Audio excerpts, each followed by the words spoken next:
Hello, everyone, and welcome back to Ranni Runs Half-Life 2. Oh, hang on. I did a very unprofessional thing. I left those up. Whoops. How's everyone doing? I'm very excited for today's stream. You can see that the screen, like the splash screen that shows us different places depending on where we are in the game, is showing us a very creepy and ominous place today. So that's going to be, we should find out what that's all about, huh? Hi Sakuna, welcome to the stream. Hi Judith, welcome to the stream. Hi Pomnikit, I don't think I recognize you. Welcome. My name is Jodi. I am on this channel with my girlfriend Pepper, who might be in chat a little bit. Let's get into it. Last time we fought through the canals to get to Eli's lab, and we just stopped right in front of Eli's lab. Oh, thank you, Pepper. Let me down like that. Oh, like that. Up. Oh, you mean like into the game? Mm-hmm. Oh, okay. Cool. Hi Resurrection, welcome. Pomnikit says, your name is beautiful. Thank you. It's still covering the border a little. Oh, is it? Yeah, you're right. Whoops. How's that? Okay. Let's get into the game. Now, we're going to start with some, cutscenes again, kind of. Similar to last stream. Oh. The music cutting in the way it did was a little unexpected, honestly, for me. I'm turning down my own volume. Chat, let me know how your volume is.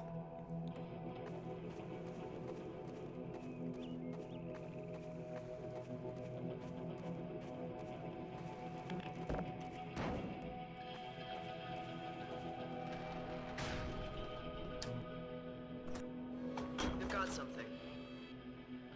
Okay, it's human. Hello? Take it easy in there. You're safe now. You'll have to forgive the scanning process. We can't take any chances. Dr. Freeman? Gordon Freeman? Is that you? You've made it here this quickly. Well, Eli is going to be amazed, not to mention relieved. Hey, Judith, you're in the game. Mossman, Dr. Judith Mossman. I've been hearing about you since long before the Black Mesa incident. Oh, Black Mesa. I do so envy you working with Eli and Dr. Kleiner when they were at the top of their field. There we go. You can come through now. I'll take you down to Eli right away. He would never forgive me if I kept you waiting. Hey, Judith, why are you in this game?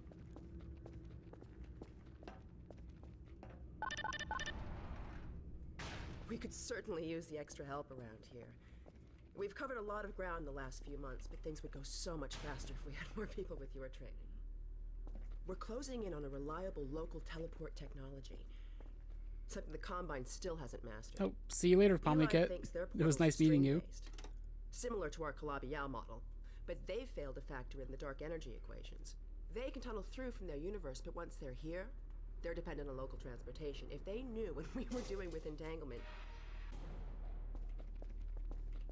Oh. Listen to me. I sound like a postdoc. I'm just so excited to think that we'll finally have the chance to work together. That was actually kind of important plot, but it's easy to kind of not pay much attention to it. Anything he imagined at Black Mesa. We figured out how to use Zen as an unexpressed axis, effectively a dimensional slingshot, so we can swing around the border world and come back in local space without having to pass through. Oh, here's Eli now. All right, good. You keep right on. Eli, look who I found in the airlock. Gordon Freeman. Let me get a look at you, man. My God, you haven't changed one iota. How do you do it? Now, let's see. The last time I saw you, I sent you up for help after the resonance cascade. I never thought it would take you this long to get back to me. Welcome to the lab, anyway. It's not Black Mesa, but it served us well enough. So, in Half-Life 1, there's, two generic scientists, one white and one black. And, This was him telling us, hey, by the way, I know there's a lot of identical black scientists. Here is the specific one that I was in Half-Life 1. The one that, like, sent Gordon back up after, like, the plot started. It's going to be a lot more like Black Mesa with Gordon here to help. Right you are. MIT graduates are few and far between these days. We'll get you out of that hazard suit and back into your lab coat where you belong. Let me just finish up some work and I'll see what I can dig up. Dr. Freeman, it's been a real honor. I'm looking forward to working together. 7-hour war ends in Combine victory. Portal storm continues. Earth surrenders. Wallace Breen declared interim administrator. Dr. Breen. He's the administrator of this whole vile business now. He ended the 7 Hours War by managing Earth's surrender. The Combine rewarded him with power.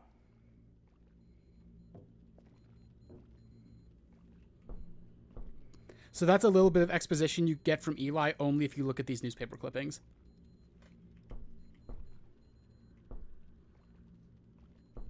Anyway, there's a lot of stuff that you can just, like, look around at and, like, interact with. I thought you could... Oh, no, that you can interact with this later. I forgot. Oh, Gordon.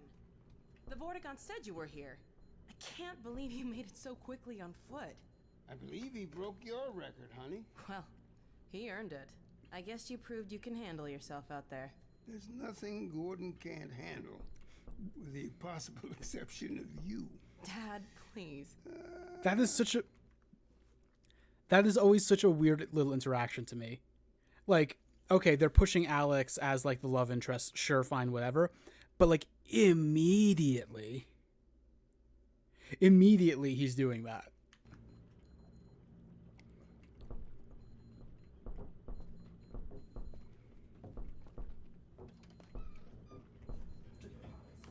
Oh. Pepper's telling me to pause. What's up? For some reason, this reset. I don't know why. Oh, that's weird. Like, for some reason, it'll go towards, like, PC roaming. It'll be in there. So, there we go. Ah, thank you. That's the better version. Also, gonna mute for a second. Mm-hmm.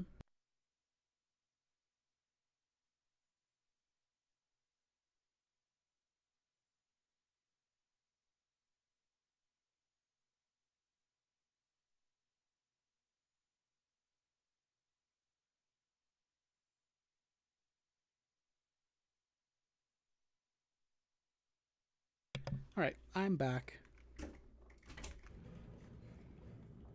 Take a look at this, Gordon. Oh, that's right. Now he turns this on and we get to interact with it. This looks a lot like the thing that caused the resonance cascade in Half-Life 1. I'm not sure what he expects us to take from it, but yeah. That sure is a crystal and a light and a laser.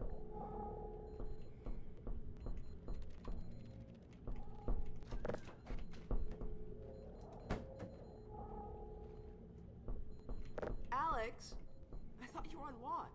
The Vortigaunts relieved me so I could come see Gordon. Anyway, I should be in here working on the portal. I have the repairs well in hand. Someone misjudged the capacity of the Combine thyristor. Are you blaming me? No. Hi, Andre. Welcome to the It's stream. a calculation error, not a mechanical problem. Then maybe you should let me do the calculations next time as well as installing it. Alex, really? Sometimes I think you deliberately misunderstand me. Alex, why don't you take Gordon along and give him some practice with the gravity? I do like the relationship Sure. between Come on, Alex Gordon. and Judith. Let's go have some fun. The zero-point energy field manipulator is not a toy, Alex. Ugh, let's get out of here.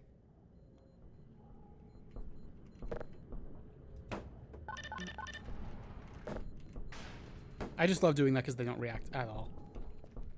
My day's going okay, Andre. How about yours? So I see you've met Dr. Mossman. She's one of the main reasons I spend so much time outside. You should hear her drone on about how it should have been her in the Black Mesa test chamber that day. I'm sorry, I shouldn't be talking behind her back. It just gets a bit claustrophobic down here. That's the old passage to Ravenholm. We don't go there anymore. Okay, good. We're not going there. That's good to know. Cool. Let's not go to Ravenholm. Oh, you were busy yesterday? I see. Less so today?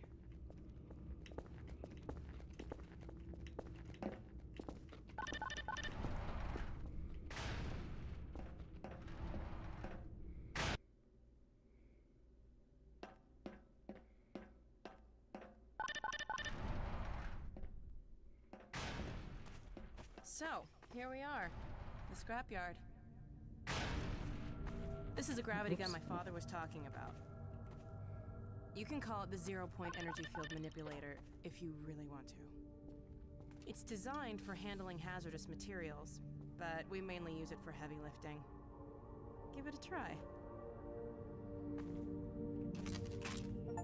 Yay. The primary trigger The emits a famous charge. piece of equipment. You can punch stuff and send it flying.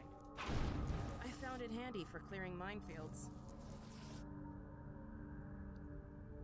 Yes, you did tell me about that, Judith. That's really cool. Yeah, primary fire, you just like, you just launch stuff. Secondary trigger lets you grab things. You can throw them with the primary. So yeah, and then secondary Once you pick lets you do something that. up, you can drop it gently by pressing your secondary trigger again. Pick up some stuff and toss it. Today is Monday. That is true. Things that are connected like this will kind of bug out a little bit in the gravity gun, or with the gravity You gun. can also pull stuff over from a distance. Try grabbing those barrels from that ledge up there.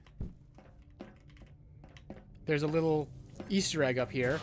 This is from Half-Life 1.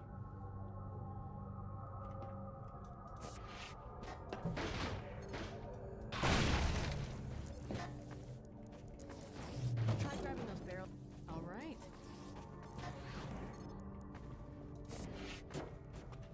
Yeah, this is like the suit charger from Half-Life 1. It's even like a weird flat texture like in Half-Life 1.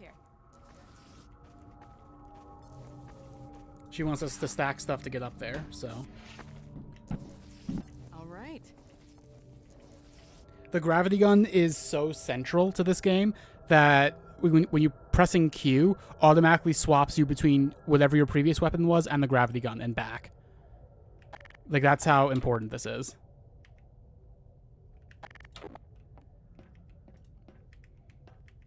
Oh, no. I guess it just swaps between any of the two previous weapons. I was giving wrong information. It's not how I remember it going. Excuse me 1 second.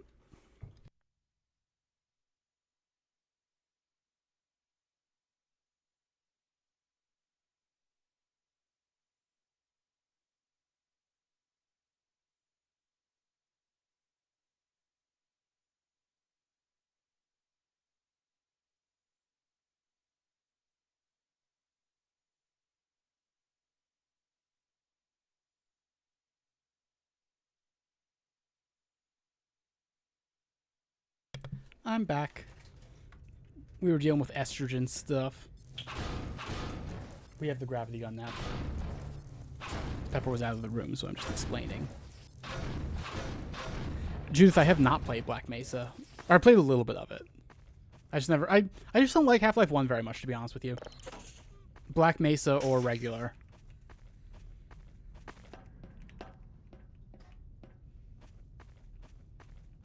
Now let me call Dog. He loves to play fetch.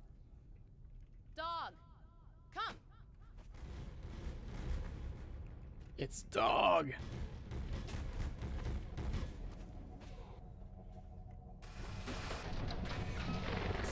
Good doggy. Gordon, this is Dog. My dad built him to protect me when I was a kid.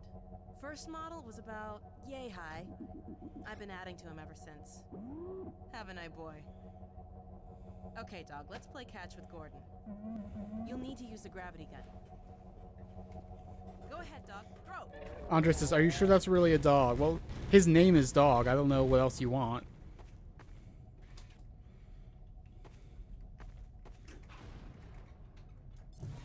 Good catch! Throw another, Dog.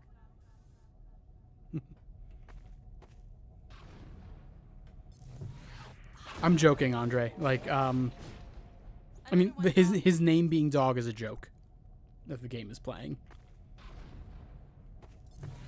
Excellent.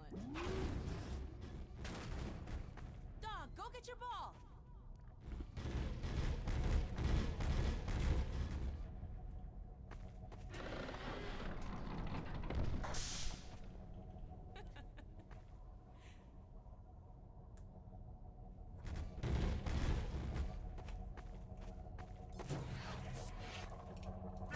Dog's ball. Now we can just play around with it and play catch with him, or we can... Yay! Got an achievement for that. Oh. Why is he not going for it? That's weird. Oh, there we go.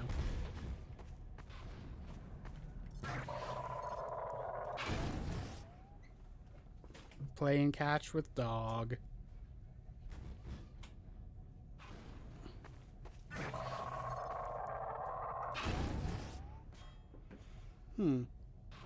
YouTube is now telling me we have 0 viewers, and I know that's not true. That's weird. Good throw. Dog like to play fetch. I didn't tell you to be fetching, did I? Nice catch. Okay, Gordon, let's try something else.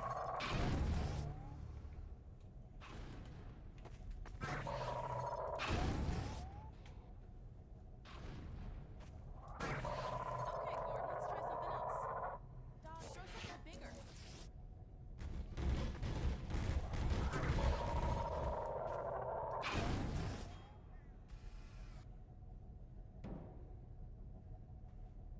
No, dog.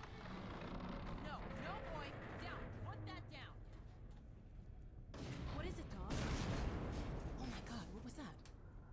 Scanners! Combine sweeping the area. Gotta head back to the lab. Come on, Gordon.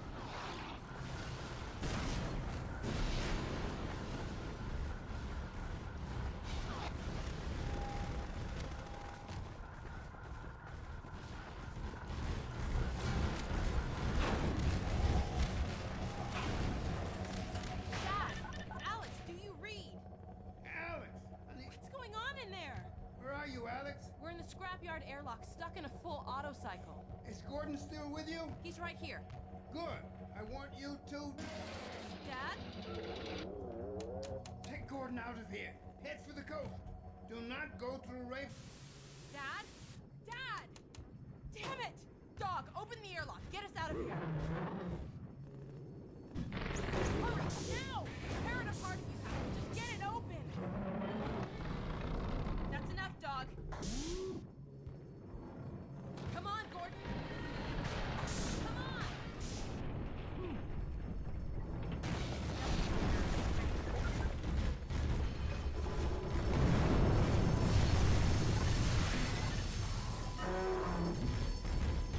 Gordon, you need to get out of here.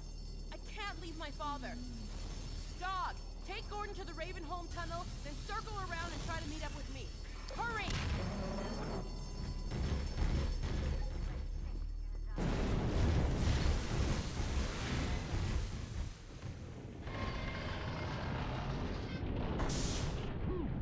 Yep. We're going to the place that we were very specifically told not to go to. For probably the most famous chapter in the game.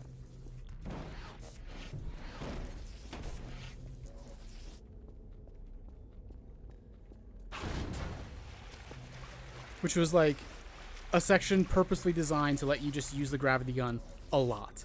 So you get used to it. So, oh, we can't show it off here. But the good thing to know is that regular head crabs, like when they're not on when they're not making zombies, you can just use the primary fire of your gravity gun to hurt them.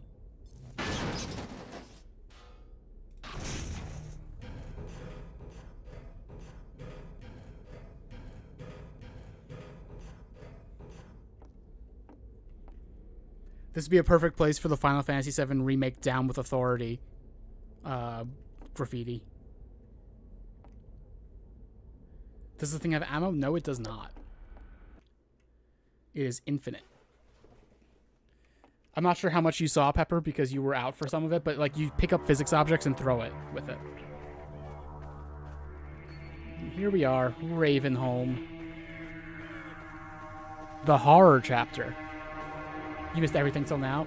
Okay, we went to Eli's lab, and we were told how portals work, kind of, and how it's very important. And then it got attacked, and we got, like, the only way, like, there was, like, a collapse, and the only way that we could get out was going through Ravenholm, which we don't know much about, but we were specifically told, like, oh, it's bad, we don't go there anymore. And you come out here, and you see this. It's the horror chapter, like I said. Oh. It's the horror chapter because you're fighting nothing but headcrab zombies. With, oh my god, pants. Yeah. So we talked before on last stream about these, like, missiles that they use to launch headcrabs.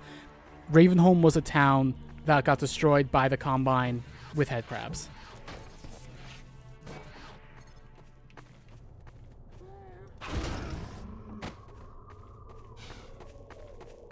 That is a zombie. It's a headcrab zombie.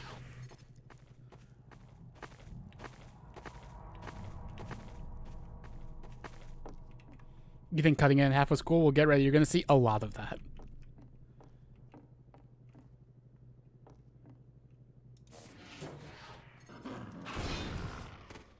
You see, I killed the zombie, but the headcrab is still alive.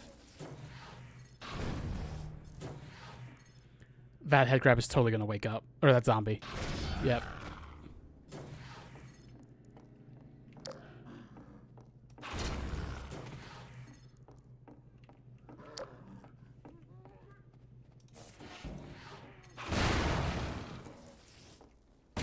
Yep, I was waiting for the second explosion. Where is the circular saw I had? There it is. So overall, you can kill things with basically any physics item when you have the gravity gun. You want things that are either sharp or heavy, mostly though, because like radiators in Half-Life 2 Episode 1 are like my favorite weapon to, with the gravity gun, because like they're heavy enough to kill most things in one hit, or most regular enemies in one hit.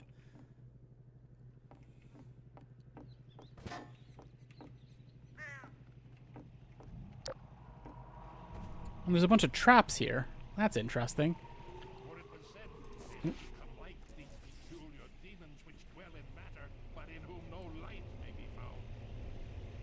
Who was that?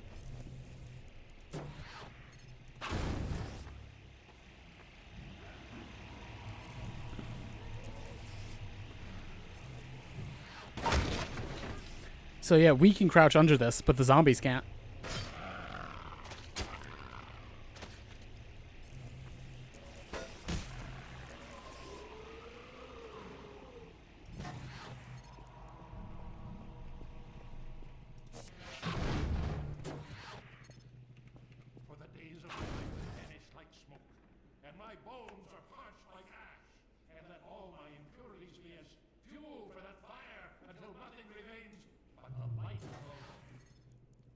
That is a good question, Pepper. We only ever see them attached to humans. What was that spinning thing doing? It was spinning. And there's another one right here that we could set up if we wanted to.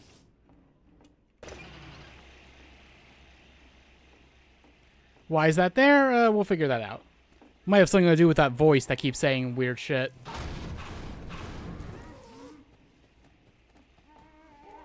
Oh shit. I wasn't even...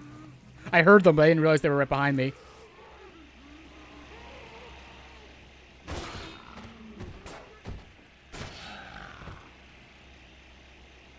Come on. There we go. So yeah, I'm going to be... Oh. I'm going to be babysitting this saw for as long as I can. I want this saw. It's one of the best items you can have for the gravity gun. Okay, that's really loud for me. Is that loud for you, chat? That's Not loud. not loud? Okay. Okay, that's probably better. If you were streaming that, you would have screamed. That hurt me a little bit. Oh well. May they become like dust before the wind. May the angel of the Lord pursue So this is dangerous because there is an explosive barrel there that one can grab, and we don't want it to grab that. We don't want it to throw it at us.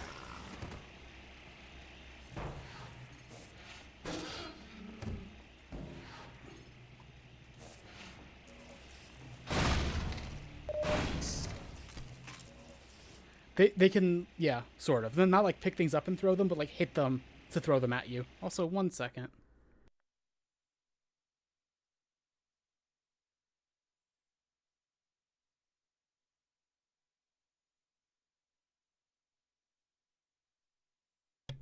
All right, back again. So yeah, we've talked before about how Half-Life 2 was the game of, look, we have a physics engine, isn't it cool? Ravenholm is really where they were trying to show it off.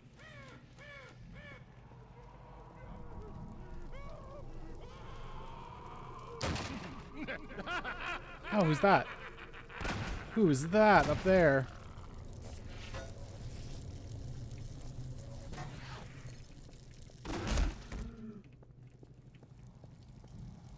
Hit him with the saw? I don't think that would be a good idea. I would lose the saw. Who is this? Another life to save? I'll keep my eye on you. More than that, I cannot promise.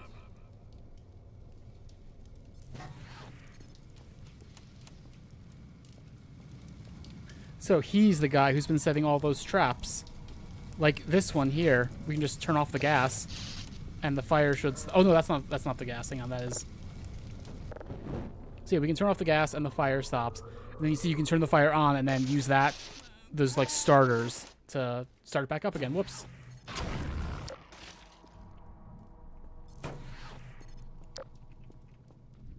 A lot of dead bodies, a lot of burned dead bodies.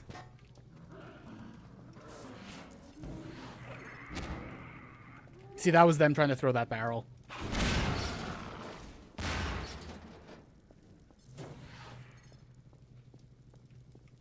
So Pepper, I bet you weren't expecting this section.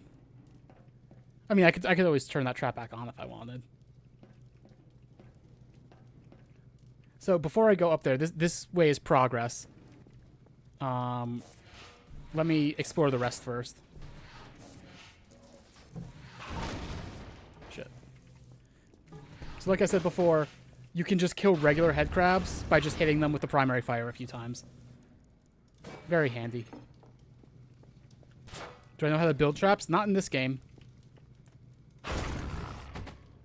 Like, you can't actually build them yourself. You just use the ones that he made, the other guy.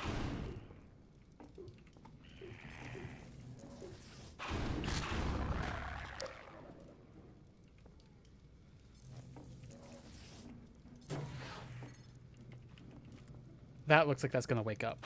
Yep. If they react at all to being hit, they were not dead. They were just going to get up in a second. Oh.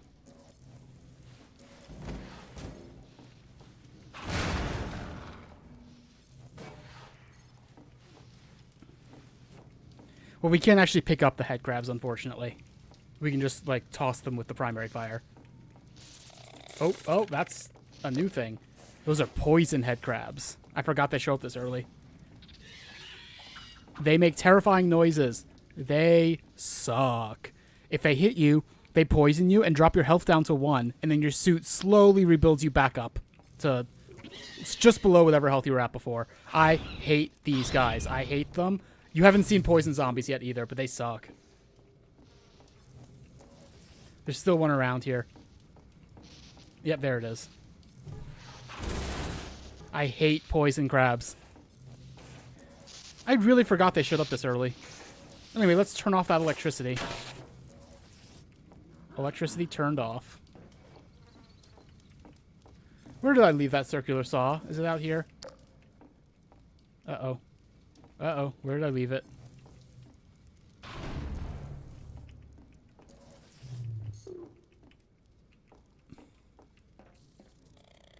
Oh.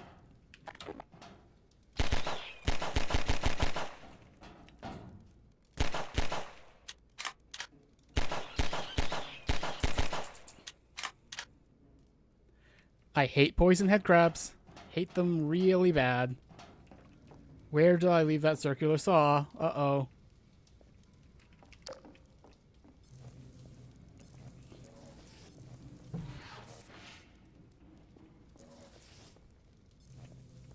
There it is. There's another one at least.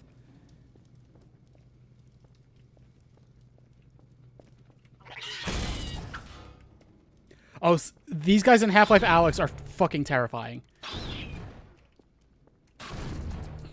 Headcrabs in general suck in Half-Life Alyx because you don't have a melee weapon.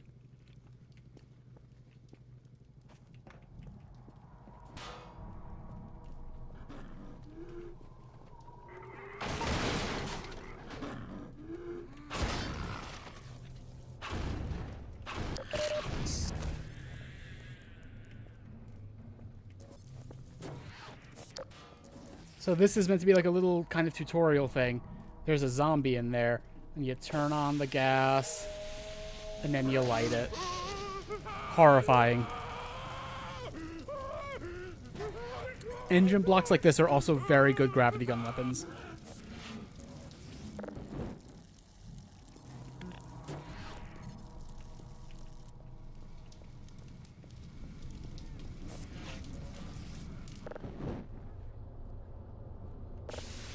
Turning the gas back on.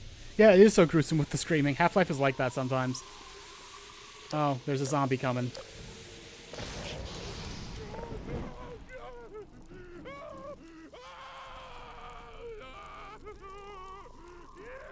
The nameless girl from Half-Life? I'm not sure I know what you mean.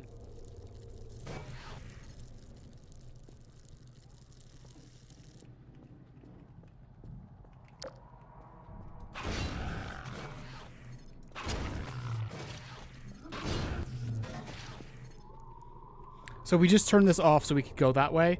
There's something else I missed. Yes, the humans are kind of still alive under the head crabs. Like they have no control of their like body. Besides like being able to scream. Because of course that's the thing they'd still be able to do.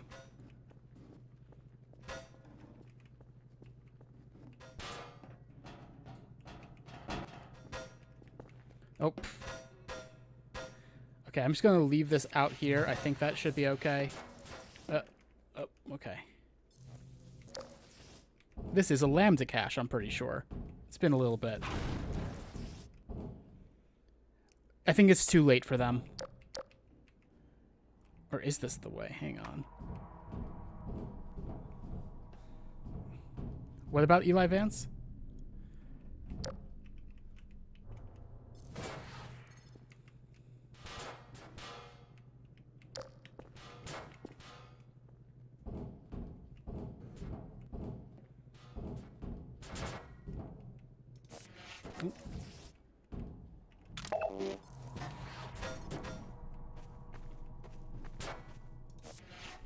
Oh, it just brings us back out here, but there were some supplies. Yay.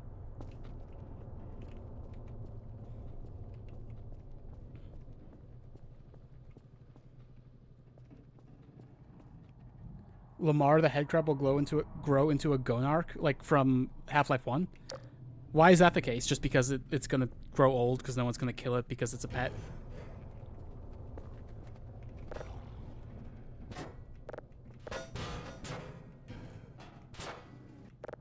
Ah, that makes sense. Kleiner really should kill that thing. Well done, brother. Make free use of my traps, but take care not to fall in them yourself. Behind you! In Ravenholm, you do well There. to be vigilant. This is our first time seeing one of these. This is a fast head crab. They also suck. So are fast head crabs and poison head crabs also just part of the life cycle, or are they just different types of head crabs? That's something I've never been really clear on myself.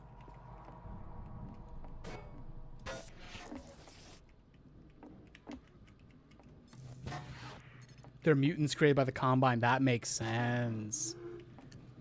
Also explains, I guess, why there's no fast head crabs in Half-Life Alyx. It's too early. They haven't been made yet. Still poison ones, though. Fuck that.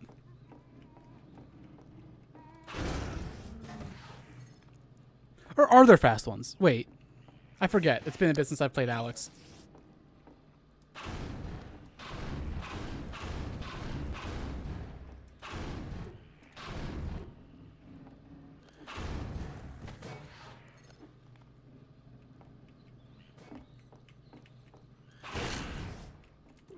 I feel like that one part with the Vortigaunt who eats head crabs, I think he had like a fast crab in a cage, I think. There is Jeff, that is true.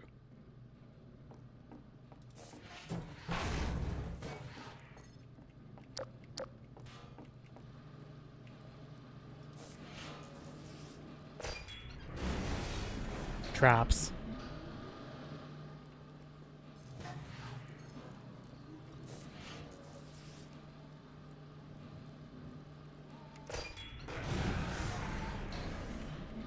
I'm waiting so that it's not going to go flying after he kills him.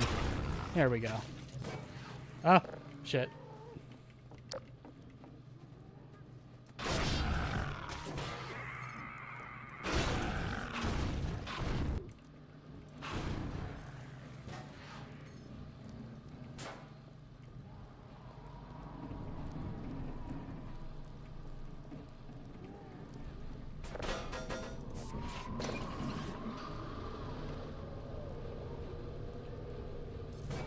Hey, look, it's another Half-Life 2 puzzle that's basically Seesaw.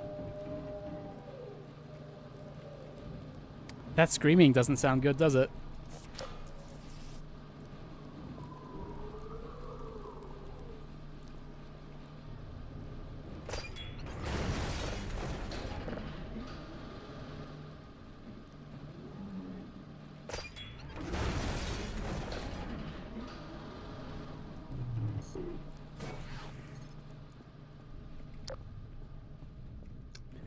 So I'm going through this relatively quickly because I know Ravenholm, because I've done it many times. But I want to emphasize, the first time here, it's very confusing.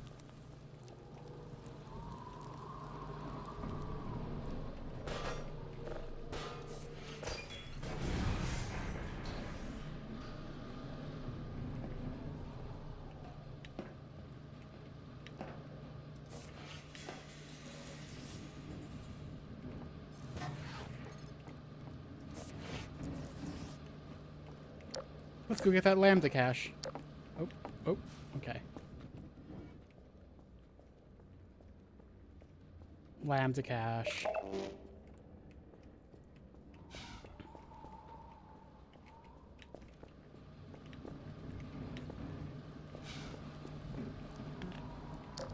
Whole lot of white Cadillacs. You are not wrong.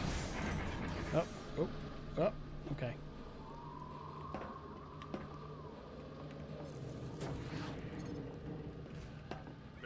Better.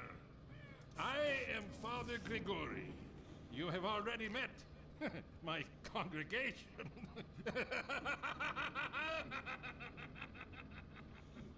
I can finally say his name. He's Father Grigori.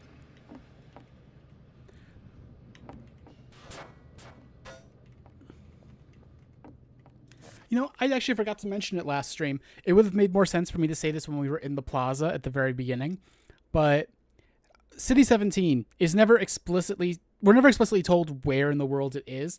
However, there's a lot of Cyrillic around that is like Russian writing. So it's probably Eastern Europe. And people theorize that City 17 is Odessa in Ukraine. And there's a little bit of textual support for that comes later in this game also. Because the name Odessa comes up, but not in the context of it being the city, but still.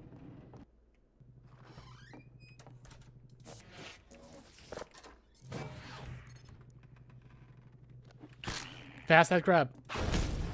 Fast head crab. Now, for the other head crab variants, the fast crabs and the poison crabs, it's not so much the crabs themselves that are the problem. And you'll see what I mean about that in a bit. I mean, presumably, like, okay, so my theory about the name Ravenholm, I do have the texture pack for the dead bodies. Yes, we're not using that one particular texture.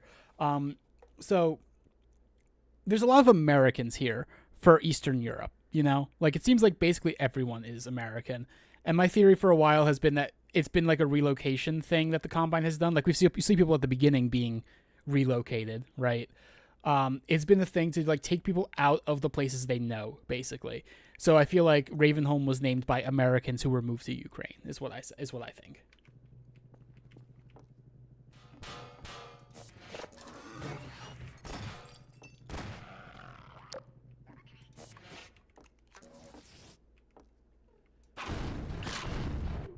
it is you, brother. I apologize. But no harm done. My bullets are the least of your concern.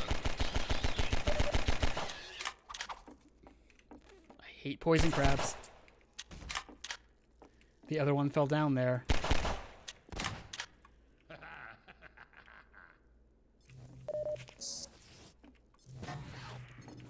Oh wait, hang on. Paint can. If you hit them with a paint can, they get painted white. I hear that poison crab out there.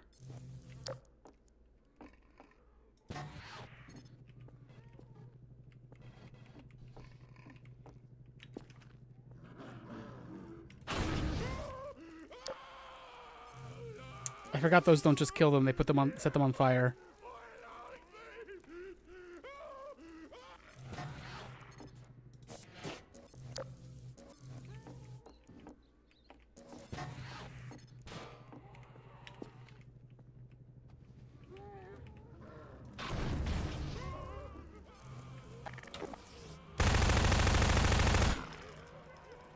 Did not want to risk losing my circular saw by shooting it down there.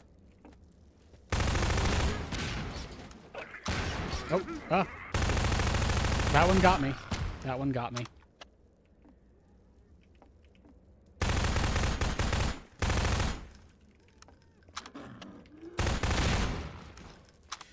Cinder blocks are also very good gravity gun items.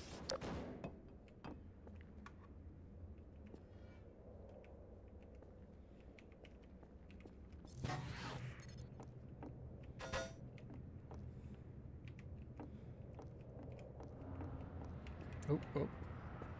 Trying to remember what exactly. I think I'm supposed to fall down, but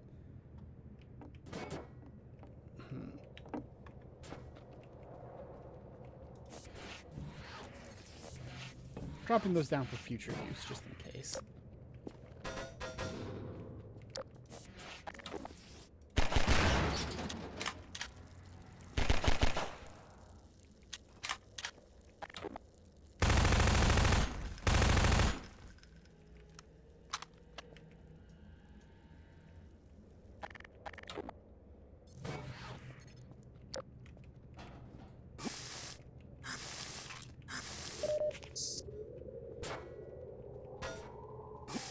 Yeah, the fire does hurt a little bit. Not very much.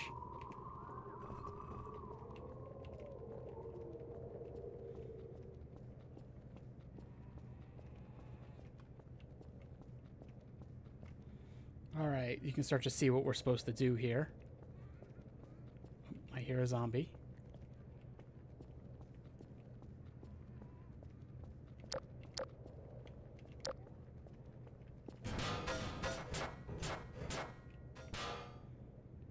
Apparently I do. That's okay with me. Although they call me crazy, I care not, for thou art my helper, my strength, and my savior.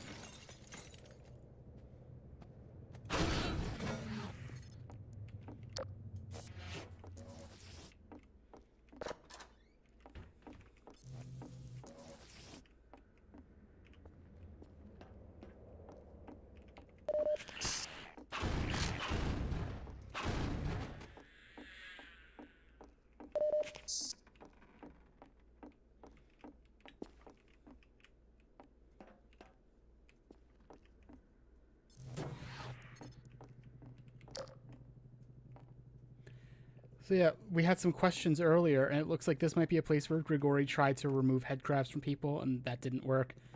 And also a place where he cut them in half for whatever reason. And what's this? I'm sure it's nothing. I'm sure it's nothing.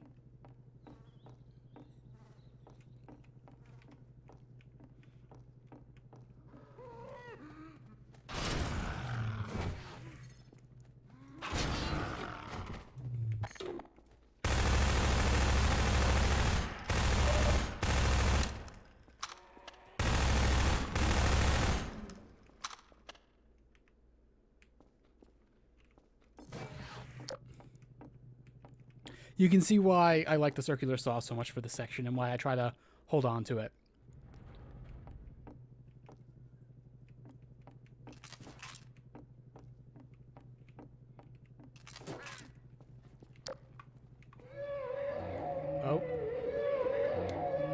concerning. Fast head crab zombies. Fast head crab zombies.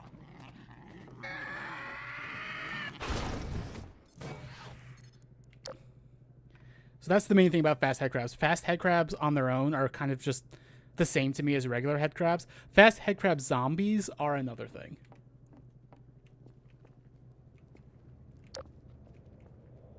I can see it reminding you of Floodgate. That makes sense.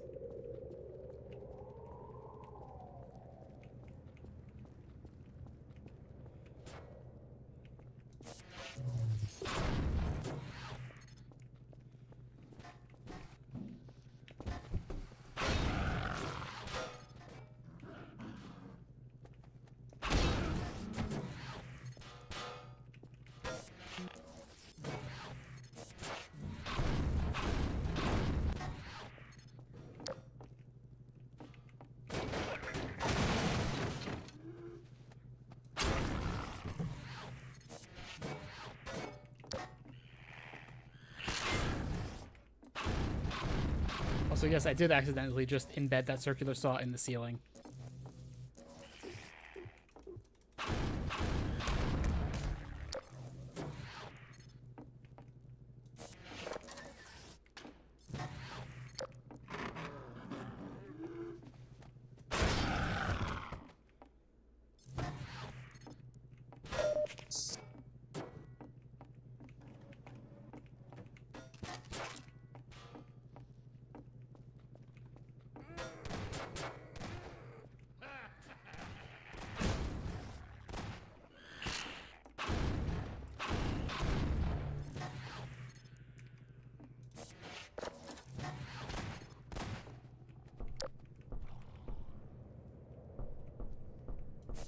Brother, Oh, this is a good part. come closer. You've stirred up hell. A man after my own heart. Here, I have a more suitable gun for you. You'll need it. Catch. Good. Yay. Keep Shotgun. it close.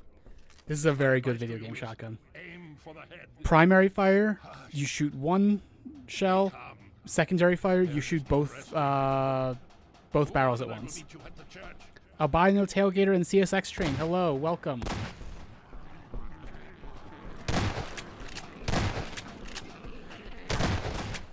I don't think I've seen you around before. I'm Jodi. Welcome to my stream. I share this channel with my girlfriend Pepper, who's currently commenting under the name Spidere. Alright, this is the part where it becomes hard to save a particular item with your gravity gun. Oh. Okay, I was overthinking it. It was actually that pretty easy.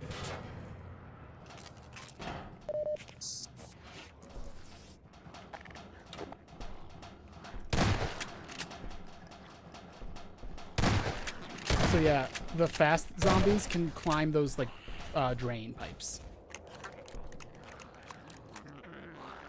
About to play your train game? What train game is that?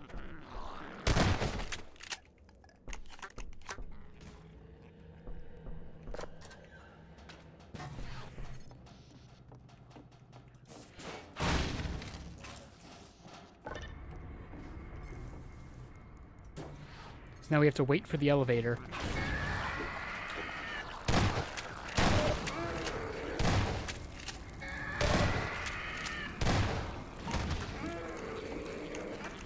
I hate fast zombies.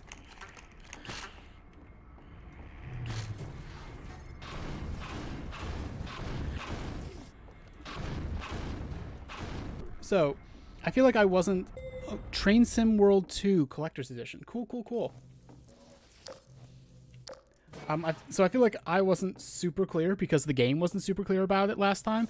But, so what are the Combine? We've been fighting these, like, Metro cops, right? These, like, soldiers. Those are humans. The Combine as a whole, though, is aliens. They come, like, interdimensional aliens. And... along with things like head crabs and vortigaunts and all that. Those all come from other dimensions. Most of the Combine that we fight, though, are humans that they've repurposed to, like, prop up their rule here, essentially. Oh, poison zombie. Just gonna give you a look at that. It's covered with poison crabs that it throws at you.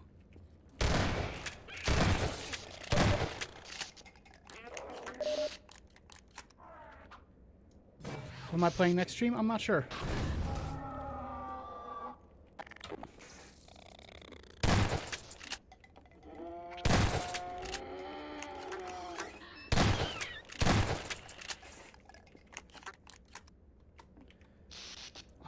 I think, Pepper, are you doing a stream on Wednesday? I guess we still have to create the schedule, right?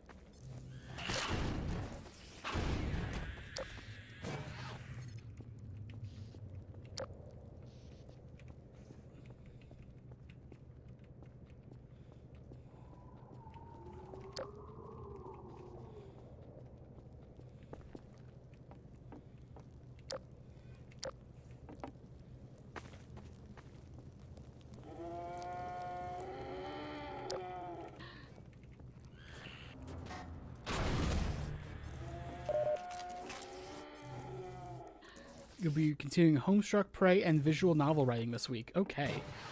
As for me, when I stream... Oh, we're going to be streaming Okami on Friday. But then also on most likely Sunday, I'll be continuing Half-Life.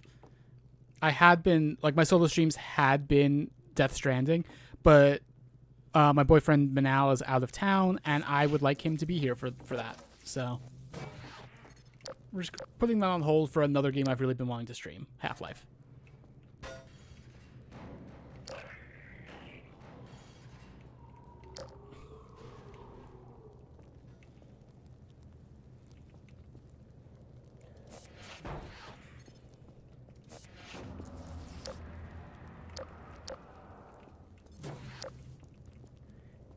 One of my complaints about this game is I genuinely don't feel like the flashlight had to be on like a battery like that. I think it's fine to just have your battery, or just have your flashlight, and it's fine, you know.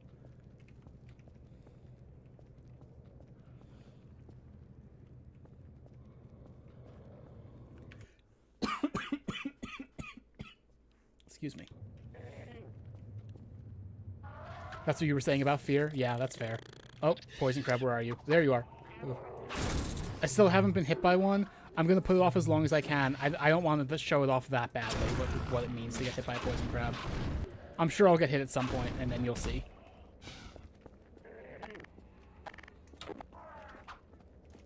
Almost got hit right there.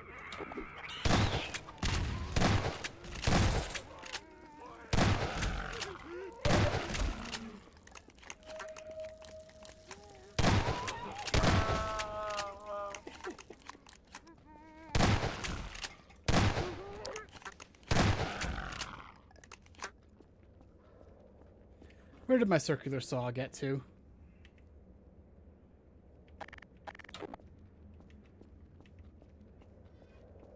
Uh-oh. Is this where I finally lose the circular saw?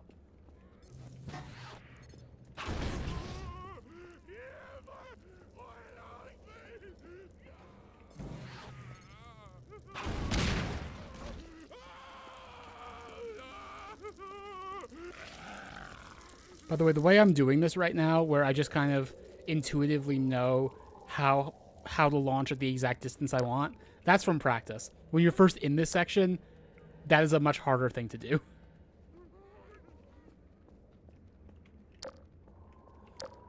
Like, the tendency when you're new to this game is to want to try to... Oh, there's my circular saw. Is to want to try to launch directly at enemies.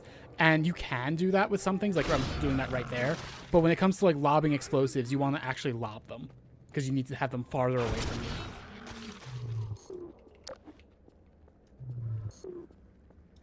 Saw blade, saw blade.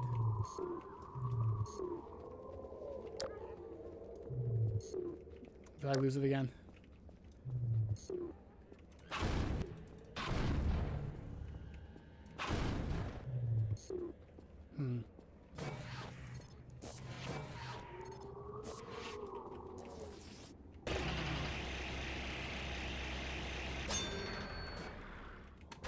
That one in particular always breaks, and then you can use it as a weapon yourself.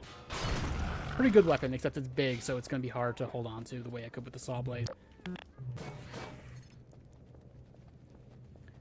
These zombies are spawning infinitely, by the way. I should probably get moving.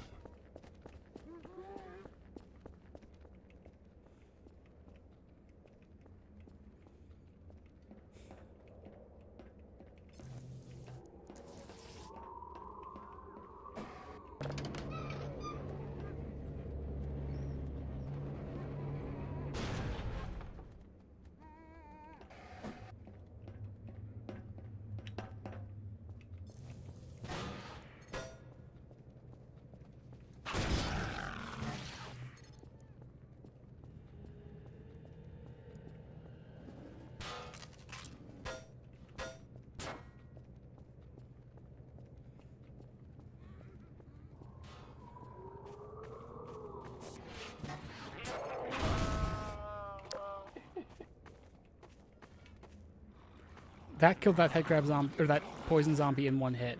That's not something you typically are able to do. Poison zombies have a lot of health. Oh, there's another poison zombie.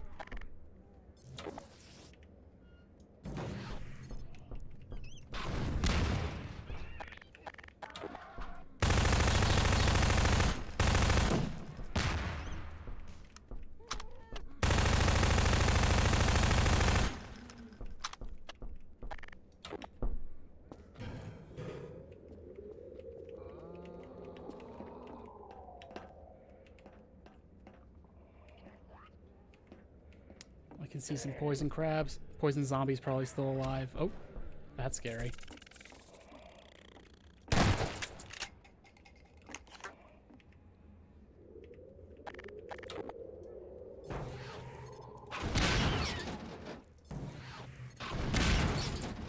Poison zombie's still alive, huh?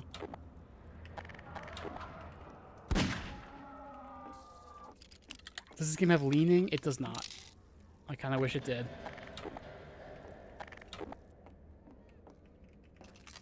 I love this little spot here with like the beer bottles and the chair. Like Grigori clearly sets up here sometimes.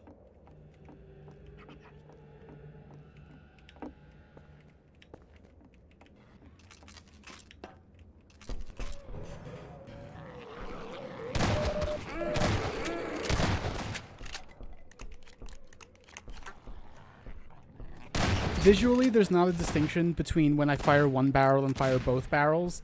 You can hear a difference, though, but it's hard for me to...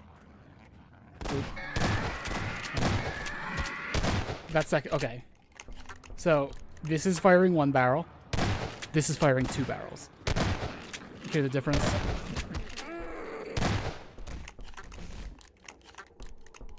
And obviously, firing both barrels means that you use two ammo at once. This is the wrong side of town for you. Did I not tell you to seek the church? Mend your ways before it is too late.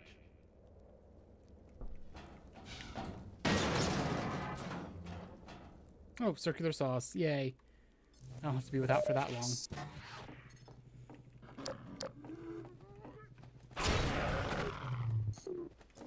Come on.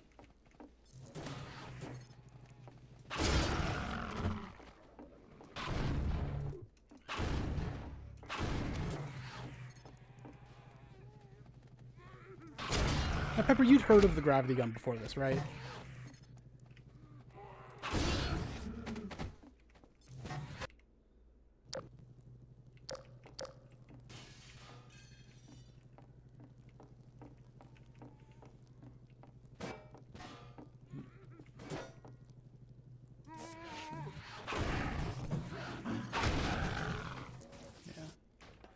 So this is a good example of the way that Half-Life tends to operate.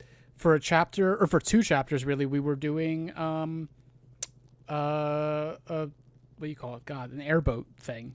This, and then suddenly we have a horror chapter. And then next we're going to have, I actually shouldn't spoil that, I guess. But yeah, like, you're constantly changing what you're doing. It's never just, like, the same, it's never just, like, combat and that's it. There's always some slightly different aspect to it. Even the first chapter where we had combat, Root Canal, where I think we would have been justified to just have straight up combat because that was still new to us. Instead, it was that, but it was also like navigating like the canals and swimming and doing like the buoyancy puzzle and all of that. Yeah. Root anal. You're right. My bad. You know this game better than me. I forgot.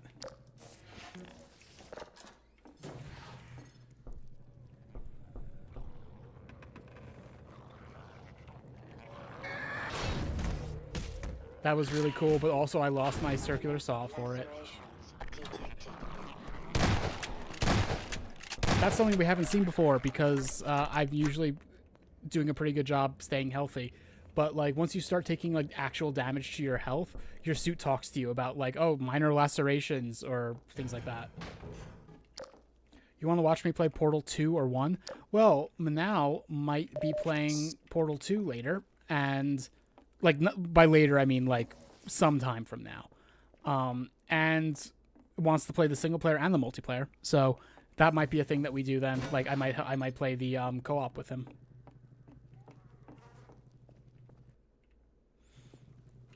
But again, that's a while off, and it might not happen on stream. We'll see. Oops, getting turned around. Oop.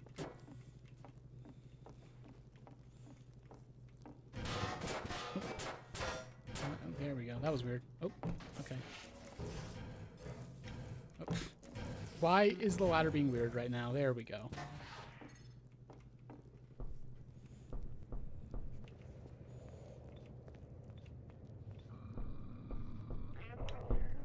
I hear a poison zombie. We're almost done with Ravenholm already, if you can believe it.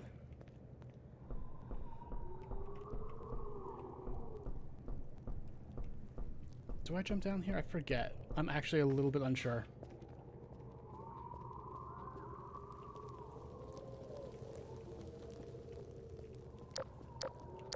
I don't think I was supposed to jump down. Whoops.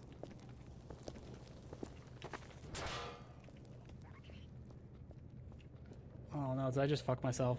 Oh god. Hi, poison zombie. I might have to redo some stuff.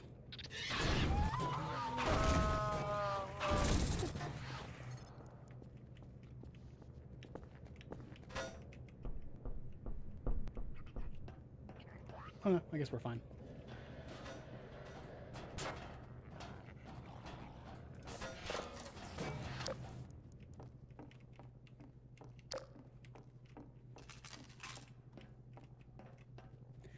So what I was just explaining is why we call this, or why we used to call this a content muncher. Because it's very much, you do this thing until you get bored, and then you move on to the next thing until you get bored, and then you move on to the next thing, and so on. Like, you're constantly doing new things and just kind of chewing up and spitting out content.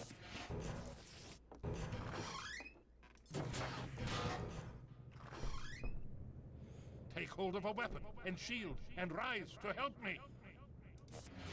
Ah, there you are. At last. I will send the cart for you, brother. It will be but a moment. I'm probably not going to use this here, so I'm just going to shoot this over there so I have it later. Guard yourself well.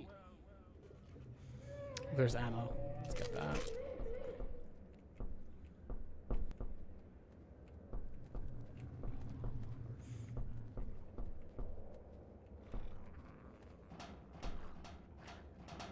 You can see that they're climbing up this one because it's moving.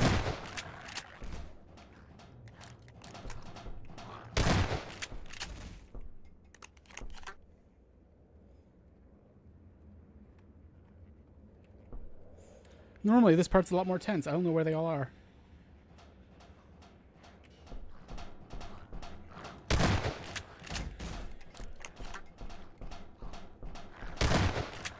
Normally, they get onto the roof, and that becomes a huge issue. But you shoot them on the drain pipe, and it's a lot easier.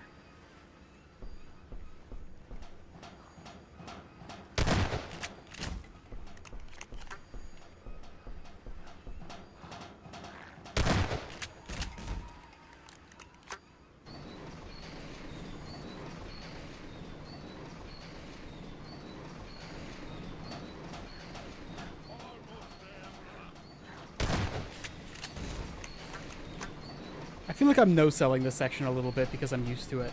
This part's fucking hard when you first play the game. Like all of Ravenholm, but especially this part.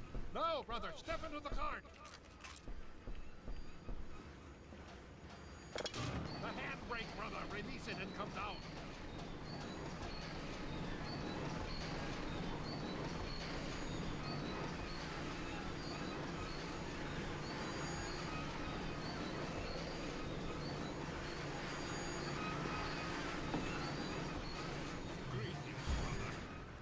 so we meet at last. You are to be commended for avoiding my traps. The work of a man who once had too much time on his hands and now finds time for nothing but the work of salvation. I suspect you have little wish to remain in Ravenholm, so I will show you to the mines. As for me, a shepherd must tend to his flock, especially when they have grown unruly. Follow me, brother, and tread lightly, for this is hallowed ground.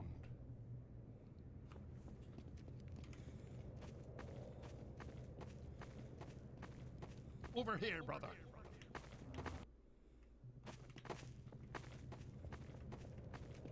So now we're fighting alongside Grigori.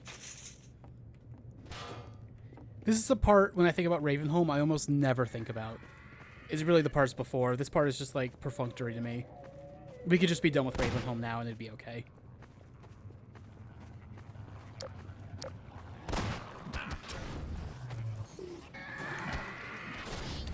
Luckily, Grigori can't die, and he takes a lot of attention from the enemies.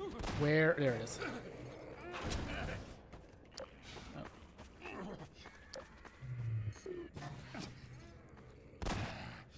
Stay close to me, brother.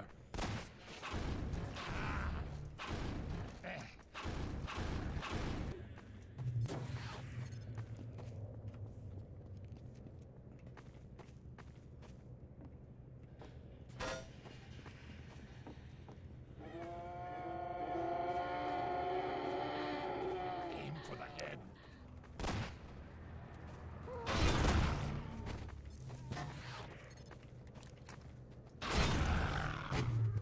Come on, Saws. I saw it over there. Balm for your affliction, child.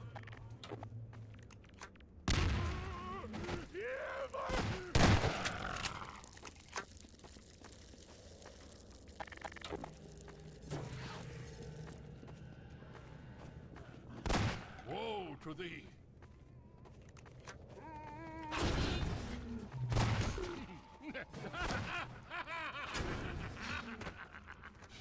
Thanks, Pepper Paysan.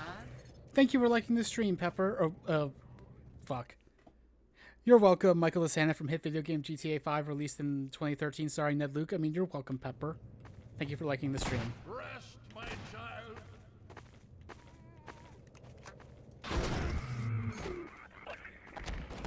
May the light of light guide you.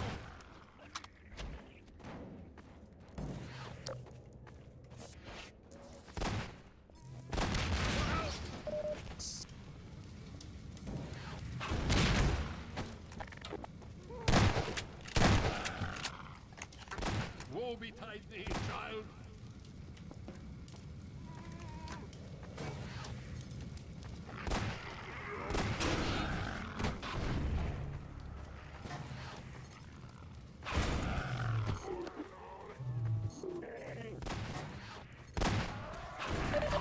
Oh shit.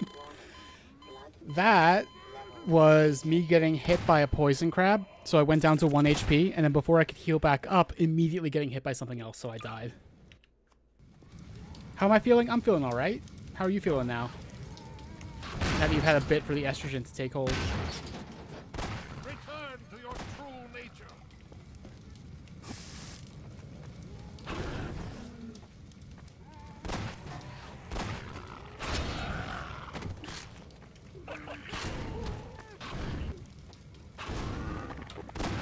I've been quiet. Yeah, that's fair. I've been focusing a little bit. Yeah. So, someone might be wondering right now, why is it that we can't be taken over as a headcrab zombie?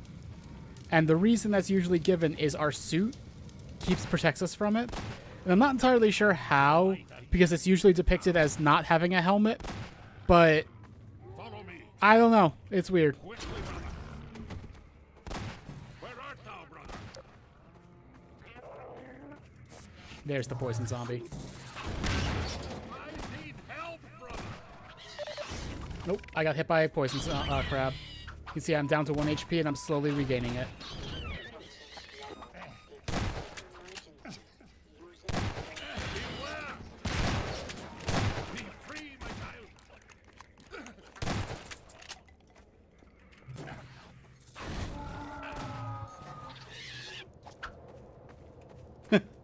Maybe he has special immunity that's revealed in a book and then retconned later. Yeah. Mm-hmm.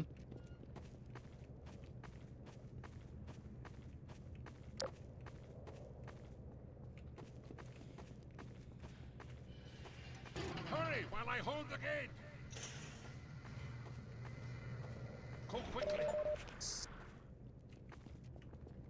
Farewell, brother. I fear I deliver you to a darker place. May the light of lights illuminate your path. Look to your own salvation.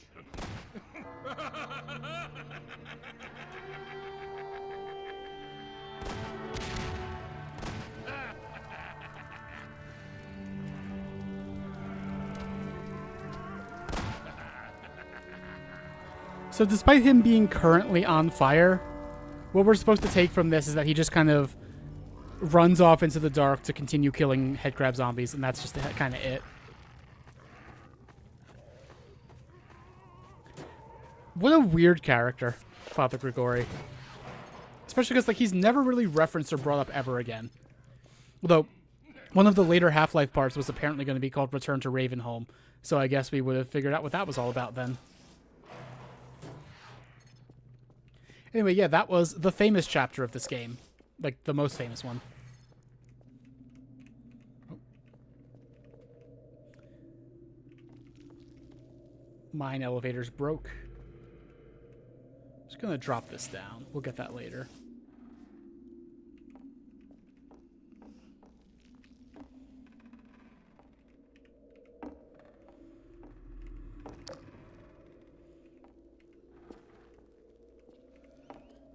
You wonder if this chapter is why there's so many Gmod horror maps? It might well be the case.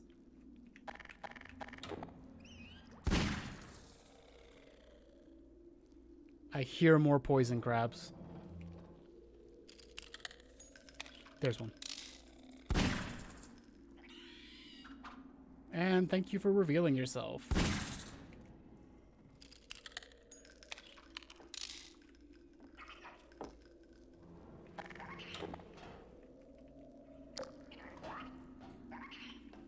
Great noises, right?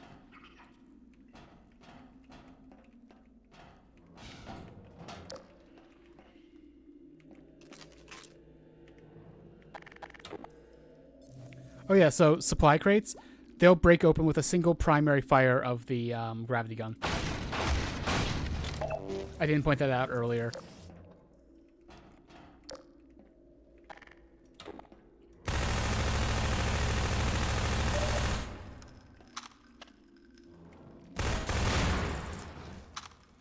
That actually hurt me very slightly. It did 1 point of health damage to me. Oh, there's actually a lot more of these than I thought there would be. I'm mainly concerned about the poison crabs. I don't care about the regular and fast crabs right now. This part always did creep me out because I had a real issue with spiders, but I'm working on it. It's less of an issue for me now than it used to be.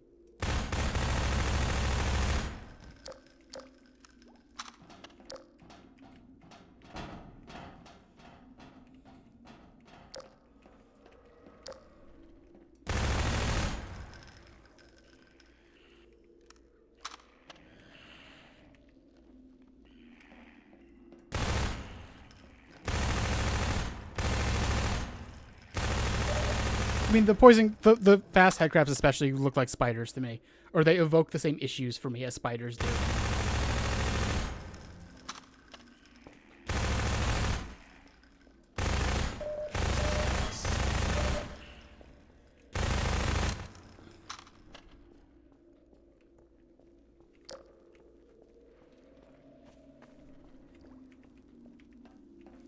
I swear to God, Q used to always default to gravity gun. Let me see if that's a gameplay setting.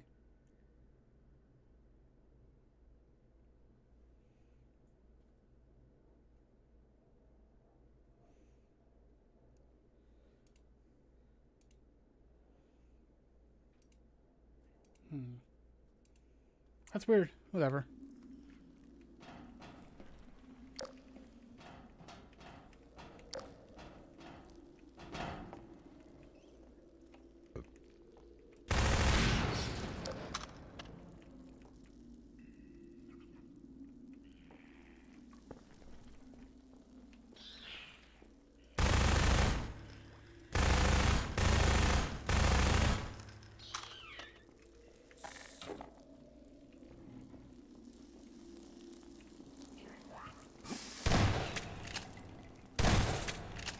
That's a poison crab. It died before I even knew it was there.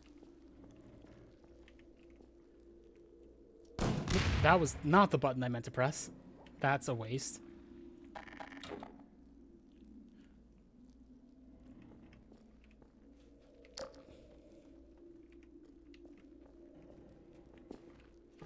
Nope. Oh, shit.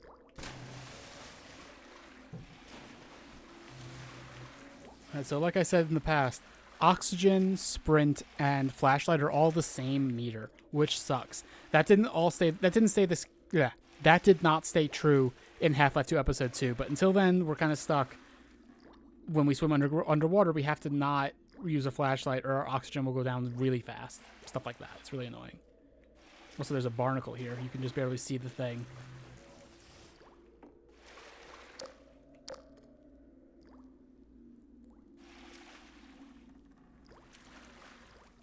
It seems like a bad setup for a mine. I don't know. I know parts of it are broken, but even so. Let me check this shit out.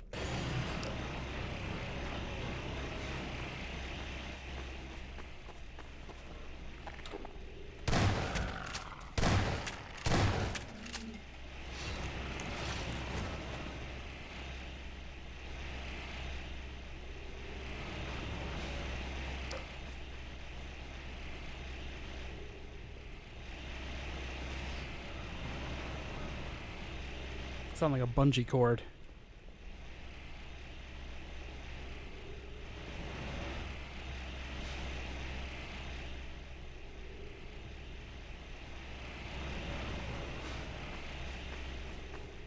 And just like that, we are done with Ravenholm. Like, actually done this time, not just like, I feel like this is where it ends.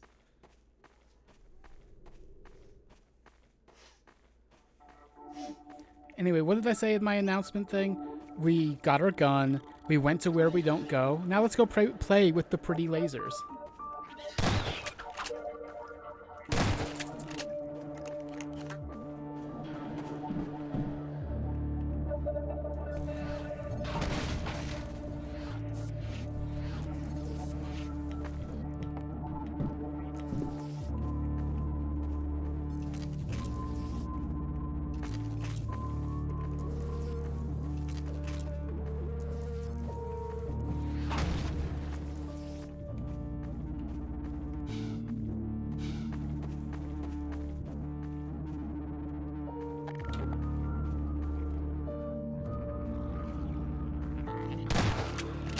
The implication, by the way, is supposed to be that we spent the entire night in Ravenholm, but it does not really feel that way.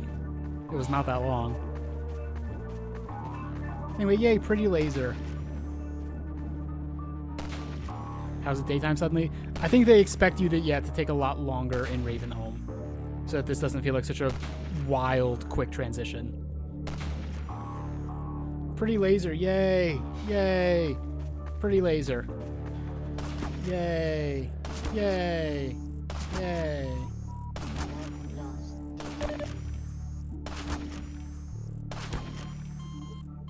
They should have made it dawn. It feels like it's already like noon. Anyway, this is like a mechanic that we'll see a lot in Half-Life 2 and Half-Life 2 Episode 1. There are snipers. You got to come out with explosives.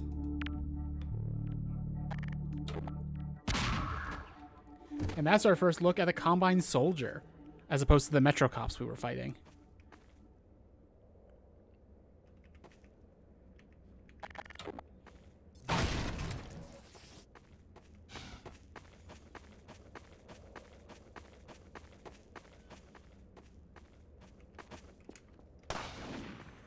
Pretty laser.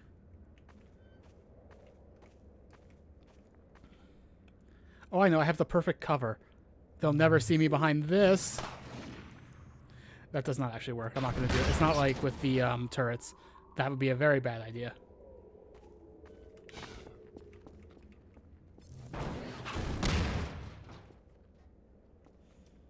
And I like the...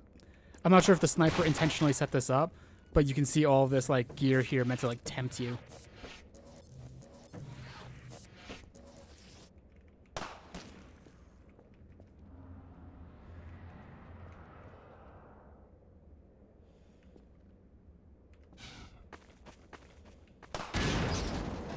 And that one's scripted.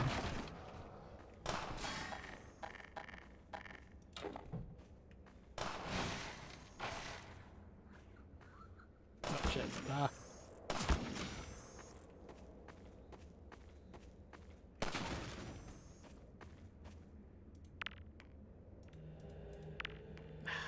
Sometimes you can just fuck up the throw. Oh, pfft. That wasn't even on purpose.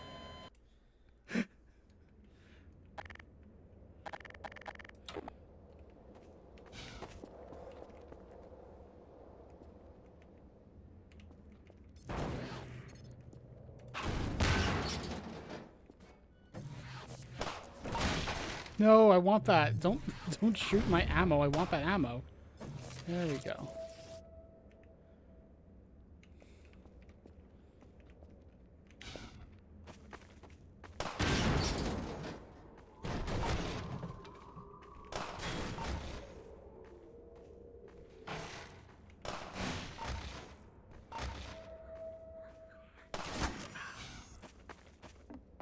Ah, didn't think you'd be able to shoot me that time. There we go.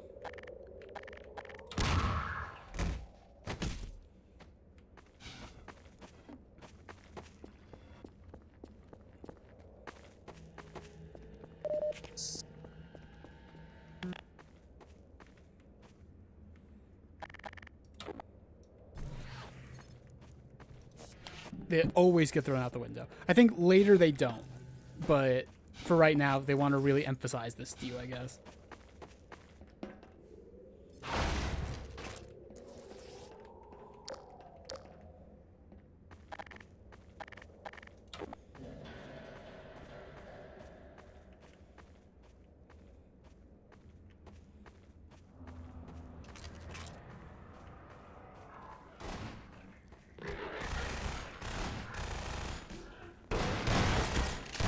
Yeah, Combine soldiers are first time actually fighting them.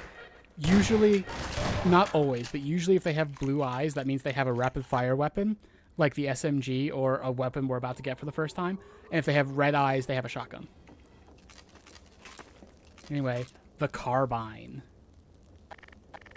Or, I'm sorry, the Overwatch standard issue pulse rifle. This is a really good gun, but it runs out of ammo very quickly. I will show it off in a second. Its secondary fire is something I don't have access to right now, but you shoot an energy ball that bounces around and one hit kills most things that it hits. Very strong. You see, we only have a total of 90 bullets, though. It's a very good sound when you fire it. Hear that? Love it. It's got a cool reload animation also. Watch it next time I reload. Like here, I'll reload again. It just automatically does it for you.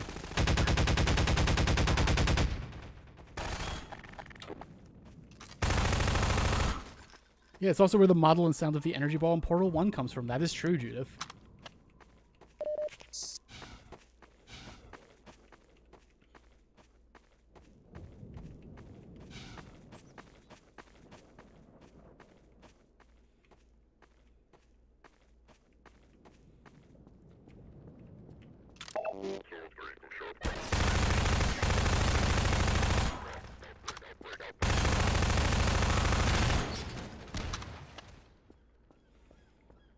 Excuse me.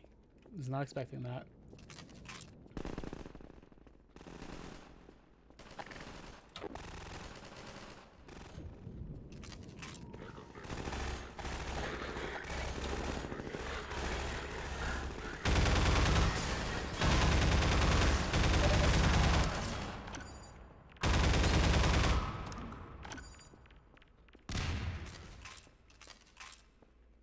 Winston's been hit. Patch him up and get him to the back as soon as he's stable. Gordon Freeman. It's incredible you made it. We've been getting communications from Alex. I'll see if I can reach her again. Follow me.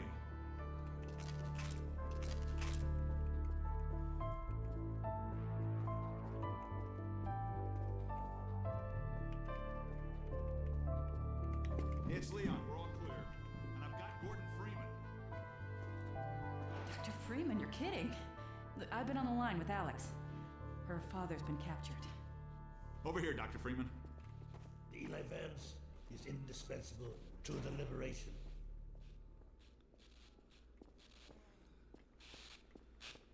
Alex, it's Leon, and I've got Gordon Freeman with me.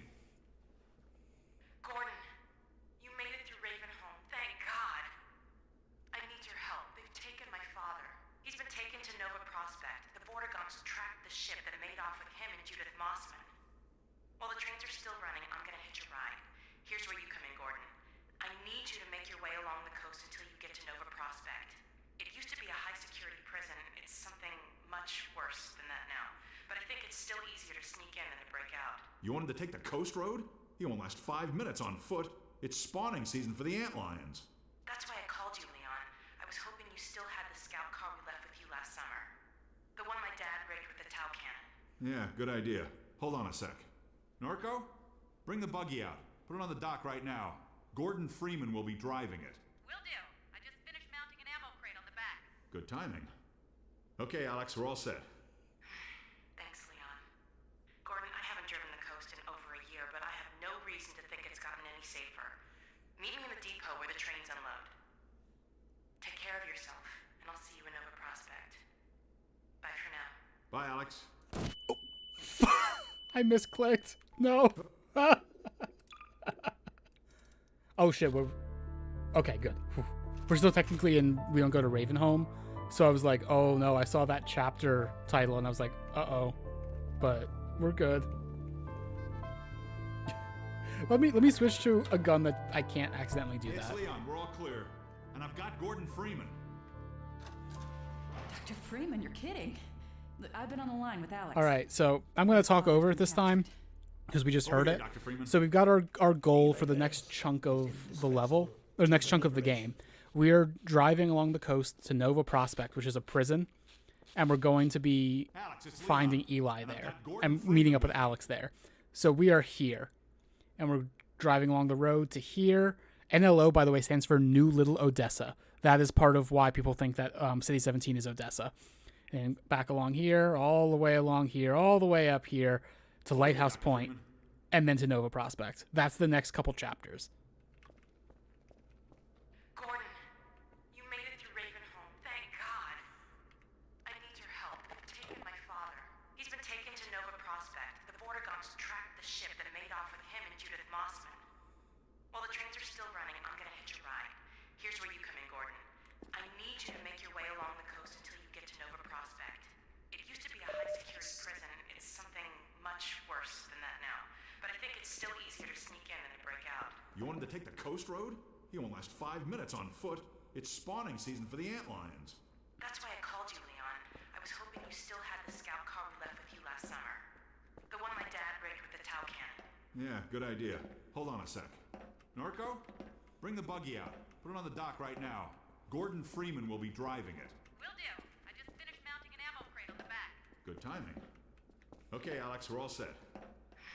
Thanks, Leon. Gordon, I haven't driven the coast in over a year, but I have no reason to think it's gotten any safer. Meet me in the depot where the trains unload. Take care of yourself, and I'll see you in Nova Prospect. Bye for now. Bye, Alex. Okay, Doc. Before you hit the road, you might want to grab some med kits, restock on ammo, maybe check the map, see where you're headed. There's an ammo supply crate on the back of the car, if that's any comfort. So the ammo supply crate on the back of the car is unlimited SMG ammo, which is actually very nice. I'll radio ahead to let the next base know you're coming. Shore point to NLO. Shore point to New Little Odessa. Come in, Odessa. Do you read? See, New Little Odessa. Shore point to NLO. Shore point to New Little Odessa. Come in, Odessa. Do you read?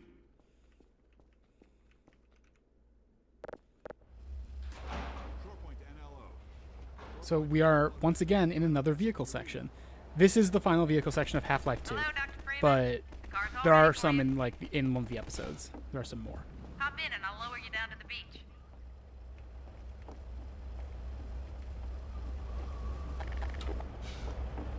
So yeah, this is our car. That's our ammo crate. Infinite ammo for the SMG. Good, here we go.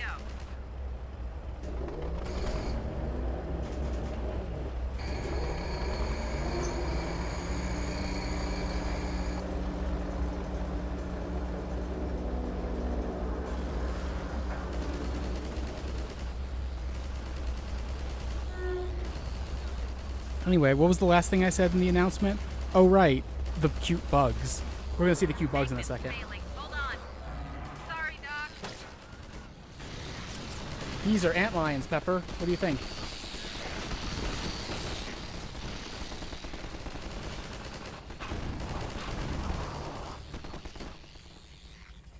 I'm going to be killing lots of them, I'm sorry to tell you. But you'll enjoy what I'm going to do with them next stream, probably. Also, we have a gun on the car. This was actually one of your weapons in Half-Life 1, the Tau gun.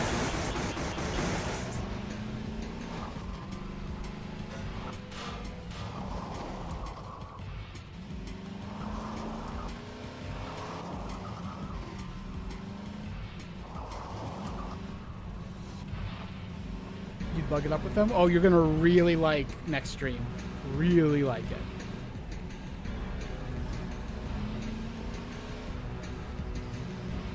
So yeah, we are once again back to the part of this game that's just go from point A to point B. Ravenholm was already kind of that, but now we have a more definitive like route in mind.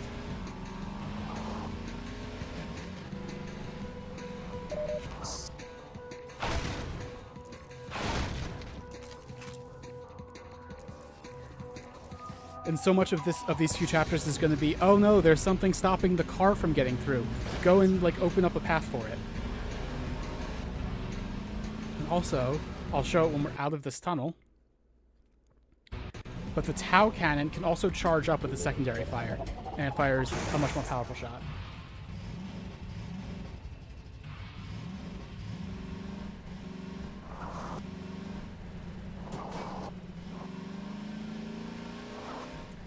So this is one of the more interesting aspects of this game to me. What are the Combine doing with Earth? Why do they care about Earth? And you come here to the beach and like, wow, the water level's really fucking low, isn't it? This was all probably underwater before, because you can see the docks. It seems that the Combine are stealing Earth's water. That doesn't get super followed up on, but it's cool. It's a cool little detail, I think. This is a thumper. It keeps antlions away.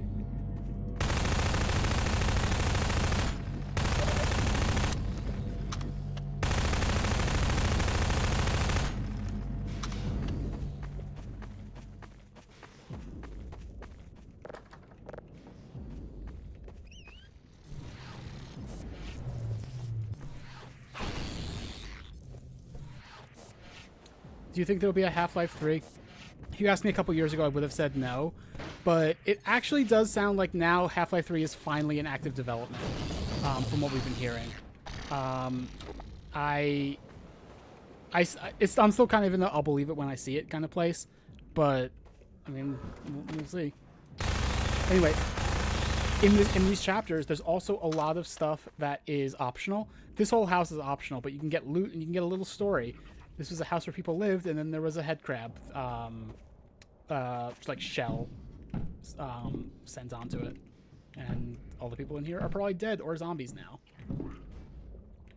or at least we saw a poison crab, and we hear some breathing, and that implies some bad things.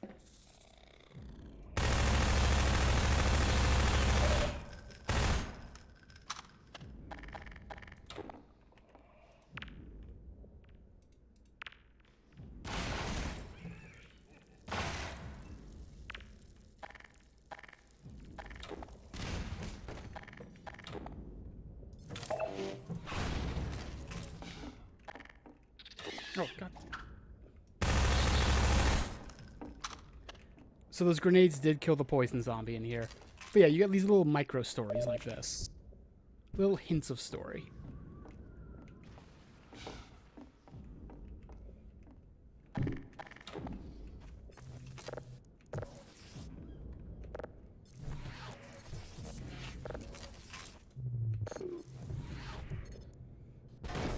Because, like, the weird thing is, so, like, Valve had been doing this thing for years where it's like they were suddenly just like, let's just rest on Steam. We're just going to depend on making lots of money from Steam, and we're not going to really worry about anything else. But they, in that time, they still made things like Bridge Constructor Portal, I think. There would be, like, little things where it's like, oh, we want to do some other kind of game. Let's just loosely set it in one of our IPs. And that's what Half-Life Alyx seemed to be. until Half-Life Alyx was super not that. Half-Life Alyx creates a new cliffhanger for Half-Life 3. And it's very interesting that they did that. And we'll see that eventually when I get there. But, like, it retcons the end of Half-Life 2 Episode 2. And it makes it sound a lot more like, oh, this story is actually going to be continued someday. It's very interesting.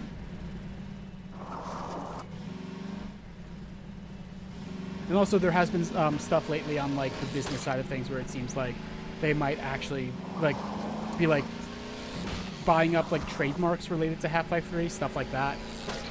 And like I think recently they confirmed it was in active development. Finally, I don't know. I forget exactly what the things were, but there's things like that.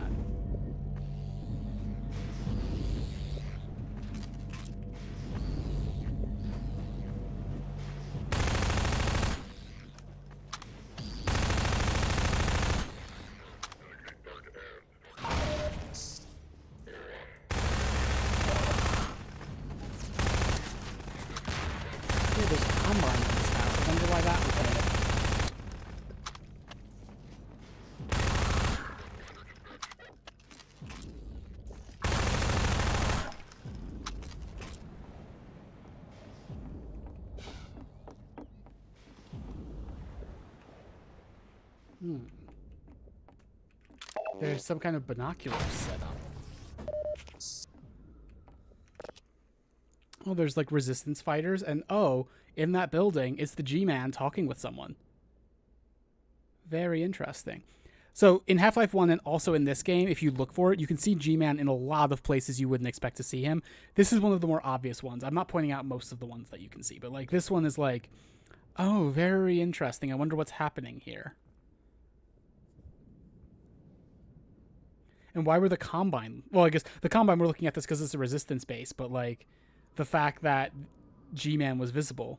It's interesting. Anyway, G-Man is gone now. Oh, fuck. Oh, me.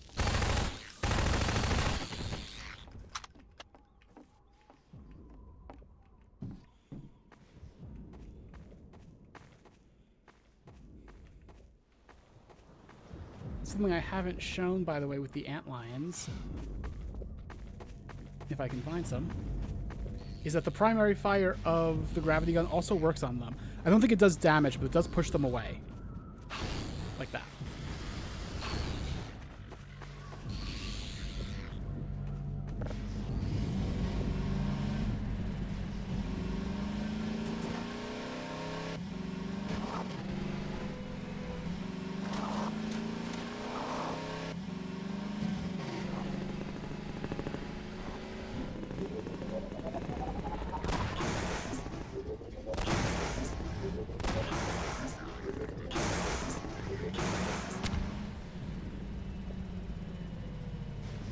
So what's fun here is you can turn off the thumper and let those Combine be killed by an antlion, be killed by antlions rather. But it's also easy just to kill them with the buggy, so that's what I did.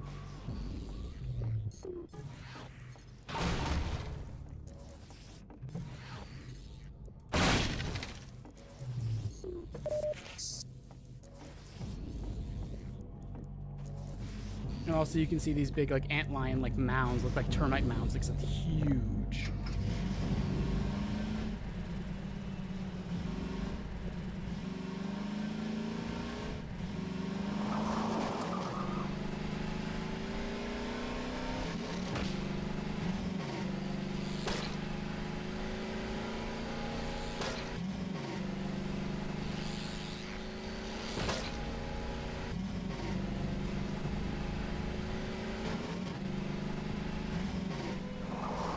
Alright, set piece.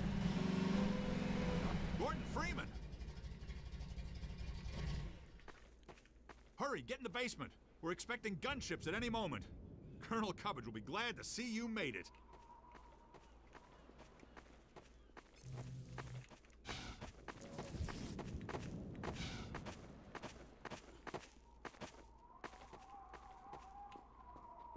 This steerable rocket launcher is our best bet for taking down a gunship.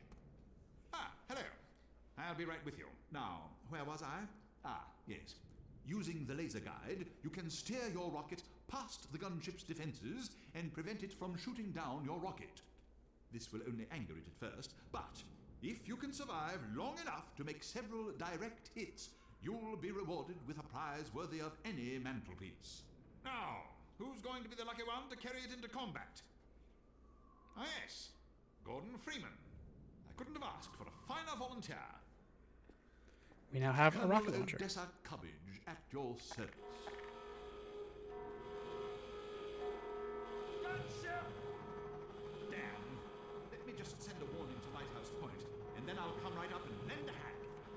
Go on. Teach that gunship a lesson it will never forget. So Pepper says, I love how everyone just wants to give you a ton of guns.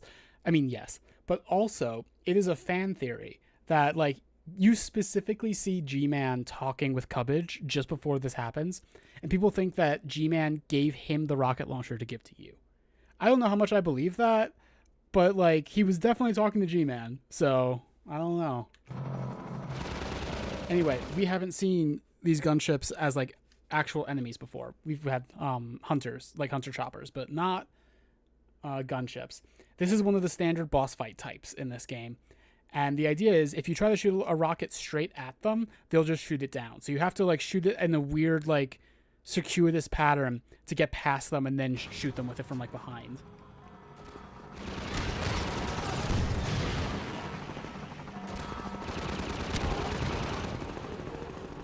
You think G-Man was telling Odessa not to help Gordon? But like G-Man wants Gordon to succeed. So we can test them more authentically. I see. Oh, that's why Odessa's like, oh yeah, I'll be right back. I'm just gonna warn Lighthouse Point real quick. One of the elements of these boss fights from a game development perspective, like these fights and also similar fights with a different kind of enemy later, is it always takes more than 3 rockets to kill these enemies. And you can only hold 3 at a time. So part of the thing is always like finding a supply of rockets mid-fight. See, it shot down my rocket.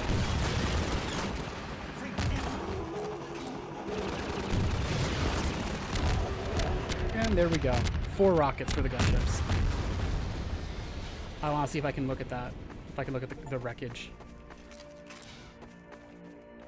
Yeah, look at that wreckage. Isn't that cool? I love the designs. I love their... I've said it last time a lot. I love their biomechanical designs, like a lot of Combine stuff. It is implied that like these guys and the Striders and Hunters that we haven't met yet, like a lot of these species are specifically like other species that the Combine has enslaved, just like they are trying to do to humanity.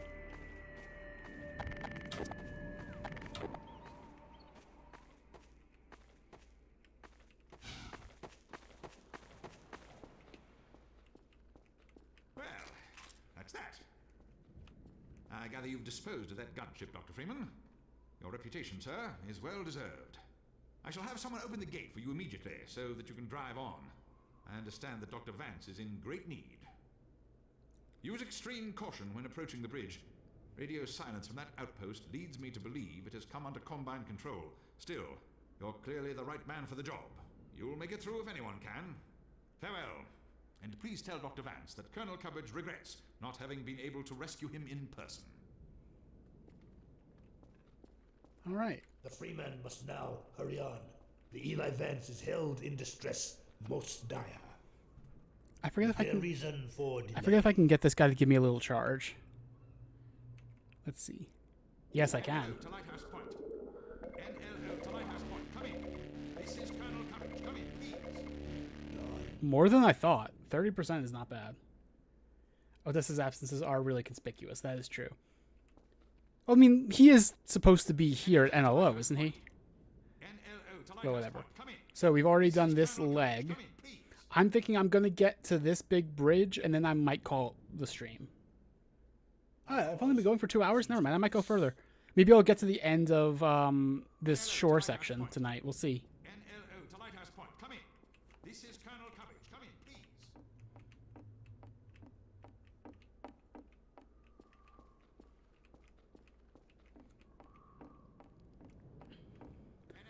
Although, Judith, that does raise questions for me. There's a lot of stuff. I have a lot of theories about G-Man that I'm not going to get into until we get to the end of Half-Life 2, because it becomes more directly like talked about then, although still not very directly talked about. That would make it not make sense for him to be like, oh, don't help him. But we'll see. We'll talk about that later, I think.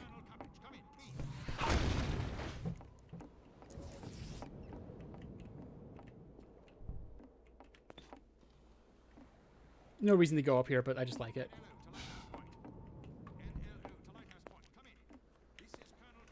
Come on. Oops.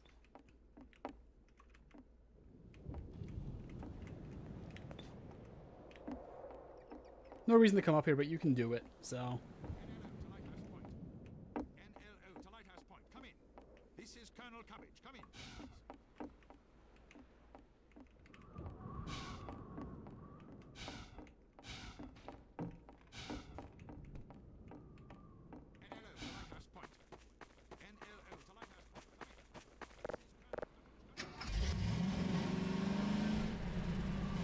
Good luck in Nova Prime. Drive safely.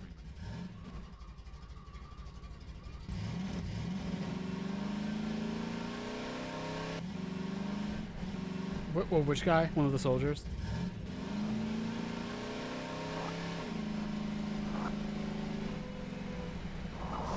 That guy? One of these guys? The British... Oh, Odessa Cubbage? Yeah, I see why.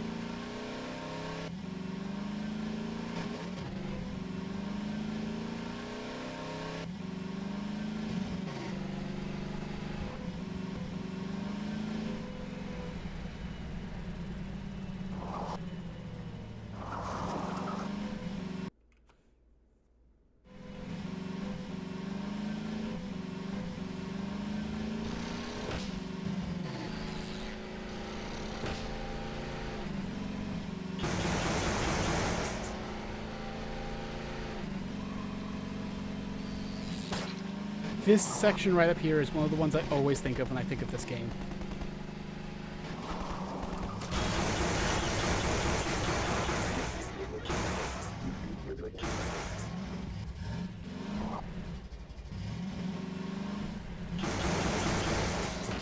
Why did they turn off their thumper? That thumper should be on. There we go. Now the thumper's on. Jodi, want to do political talk? Oh, yeah, sure. There's actually not a lot to talk about in this section that's not self-explanatory, so this is a good time for it.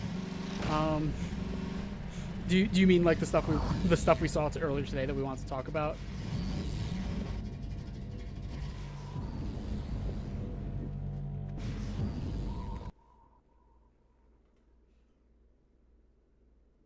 That's what I thought on this guy. Oh no.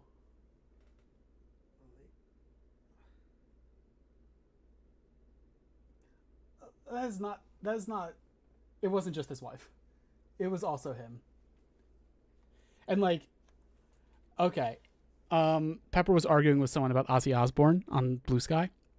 And being like, hey, wasn't Ozzy Osbourne like a super Zionist? And the guy was like, oh, well, I mean, just his wife, not him. He wrote anti-war songs. And first off, the idea that being generically anti-war in like a loose sense means that you're not a Zionist is just not true. Yeah. This is a transfer I'm working with. Oh, it is? Yeah. Oh, my bad. Not the guy. Did not realize that. My bad. I only looked for a second. So yeah, the idea that like him again, like, oh, he wrote War Pigs. That means he can't be a Zionist when he is demonstrably a Zionist. Like, no, come on.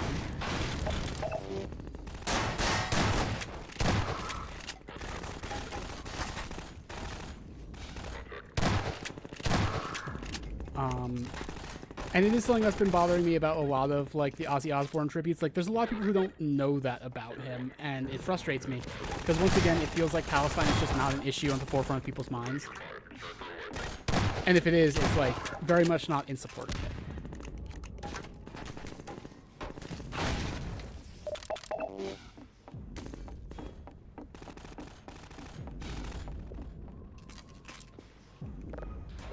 This is like a shortcut ladder for if we fall down.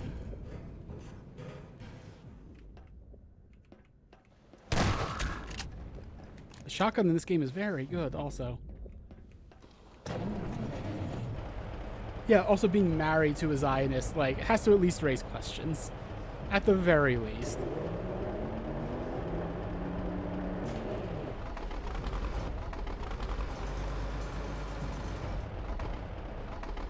So this section here, we are using that shadow to gauge where this magnet is so we can pick up our car and bring it onto this dock.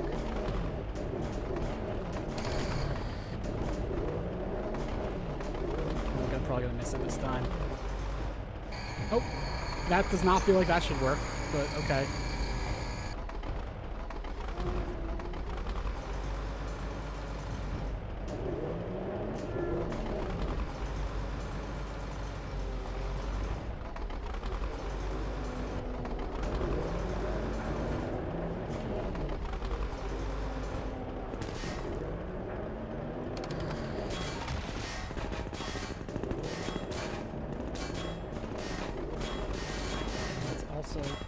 Use this to knock over this bridge.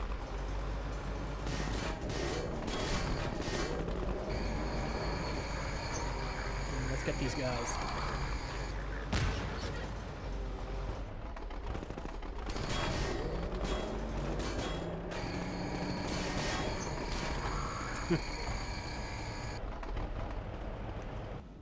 I got an achievement for that. Kill 3 enemies using the crane.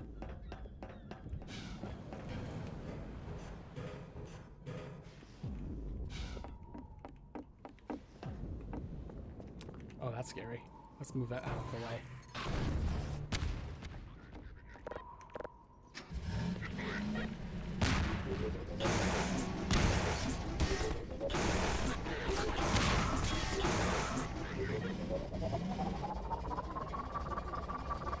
Is this vehicle also indestructible? It is. But we are not indestructible in it, so we have to be careful. That's more of a pressing concern in this one than it was in the what's it called? The airboat. Because in that one, it felt more like you were just kind of moving through, getting shot at, not actually shot. You know what I mean? This one is different.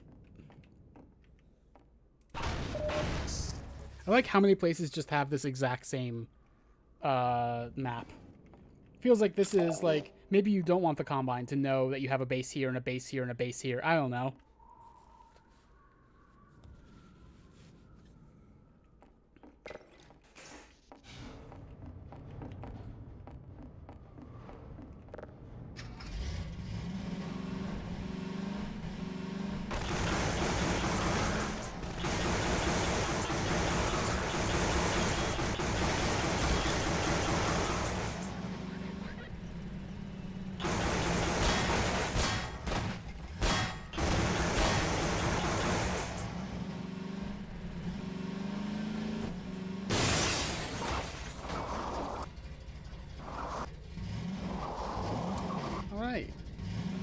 That set piece, that little tiny set piece, is very memorable to me. Pepper says, it's interesting to me in that Halo was the other big FPS game that had different environments and vehicle sections, etc. But since Half-Life never continued, Halo style is all that's left. That is kind of true. I mean, here's hoping that Half-Life does continue. It does seem like it's gonna. Half-Life Alyx was so unexpected in and of itself. Also, I'm using turbo right there to make that jump. This car has turbo. Anyway, we have another gunship to worry about. Let's see if we can find a source of rockets so that we can take it out.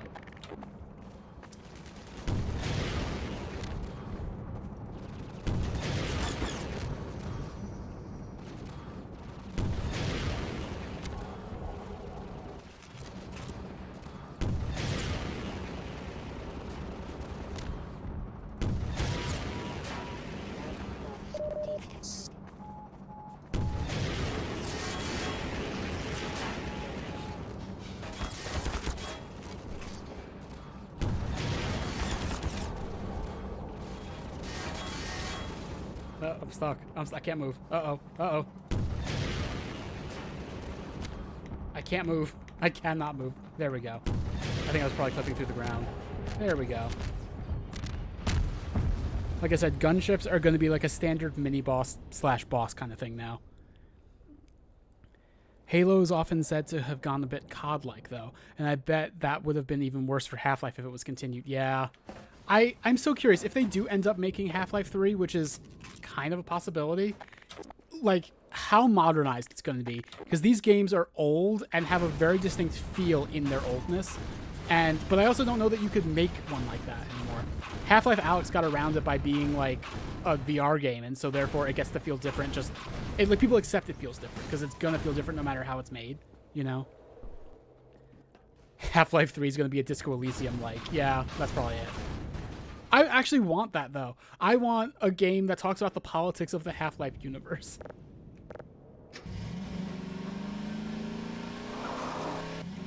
Because, like, despite being about, like, a rebellion, Half-Life 2 is only kind of about politics, and it's weird.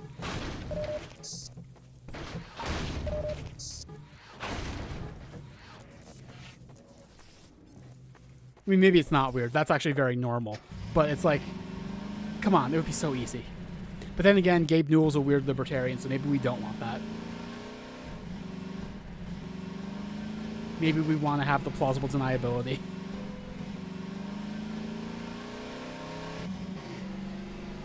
So at this rate, I think Half-Life 2 is going to be 4, maybe 3 streams.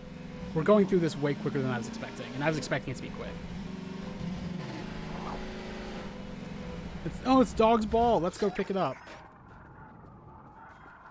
It's not actually Dog's Ball. This is called a roller mine. They don't come up very often. Weird enemies. Like, they're basically indestructible unless you throw them into water. So let's throw it into water. They're basically here, and that's it. Oh, no, here and, like, one other place in Episode 1, I think.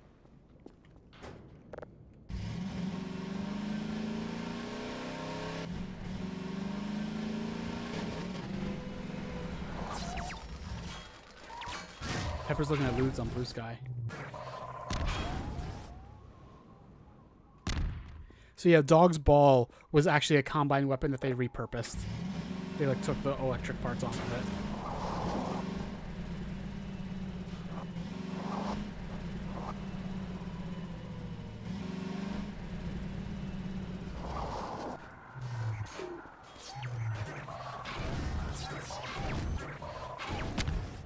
Theoretical degree in physics is a good skill name idea, but also I'm thinking about that part earlier in this game where Barney's like, I see your MIT education really pays for itself. So what if the skill was just MIT education?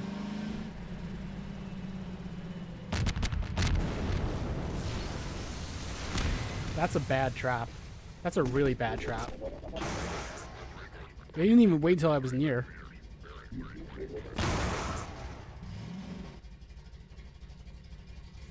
They seem annoying if you have to get out every time to get rid of them. Yeah, but there's only like, I think those 3 might be the, no, that's not true. I was gonna say those 3 might be the only ones in this game. There's, I think, a couple more, but it's like 5 or 6 total in the entire game. They're not a very big presence. I don't know why they exist. Like, from a game design perspective, I don't know why they exist.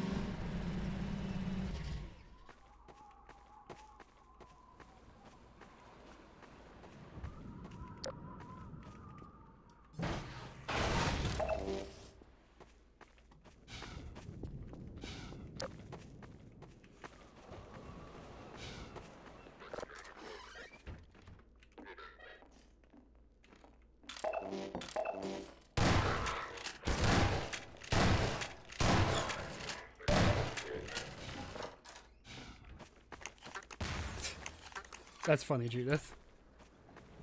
That was a thing that you could do at the beginning of Half-Life 1, but like before like the plot starts, when you're just like a regular person walking around the office, you can find a casserole in a microwave and you can just keep hitting buttons until it blows up in the microwave.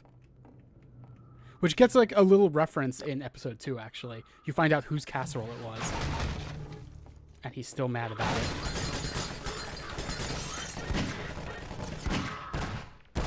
Oh, shit.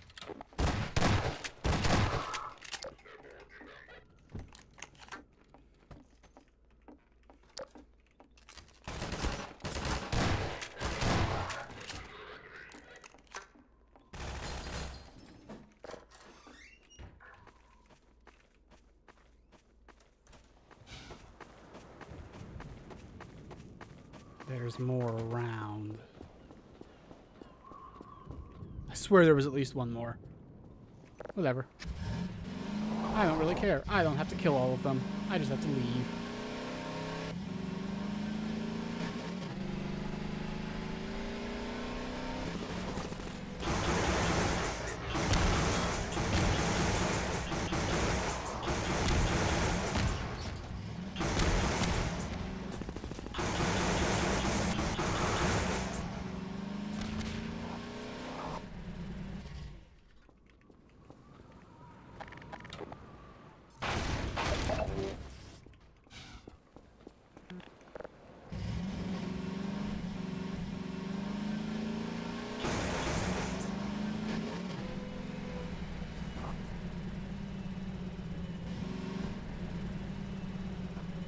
This is a monumentous occasion.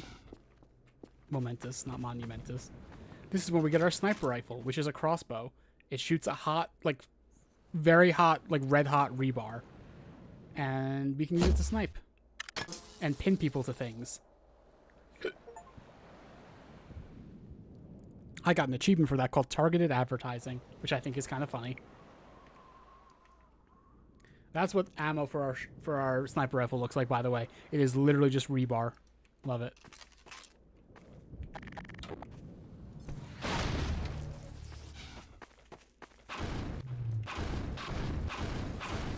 They put these cars here, so you have to get out to clear them with the gravity gun. And because you're getting out to clear them, you might notice the crossbow.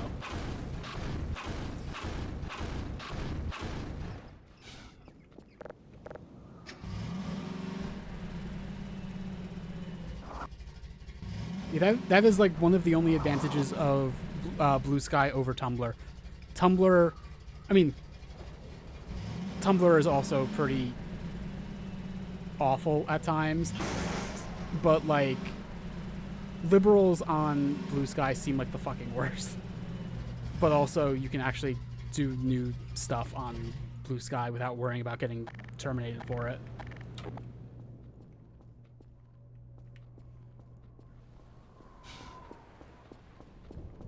So yeah, we have this force field we can't drive through, but we have this power line. Let's follow the power line.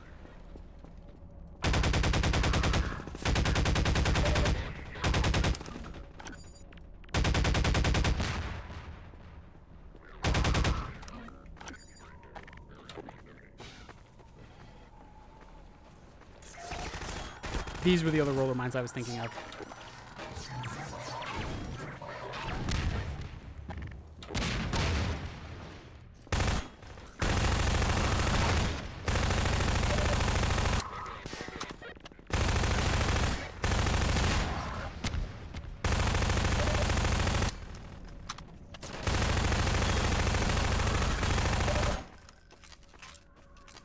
Alright, first things first, the power line connects to this truck. So it's being powered by this truck.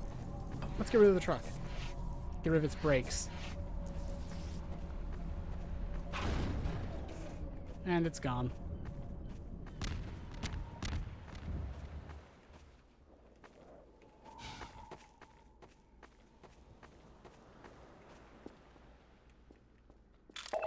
Honestly, for me, this is one of the kind of nothing chapters of this game. I get a little bored in this one. It's just... a lot of chapters in Half-Life 2 are just about, like, going from point A to point B. This one feels like there's not much else to it, though. This is what, Highway 17, I think?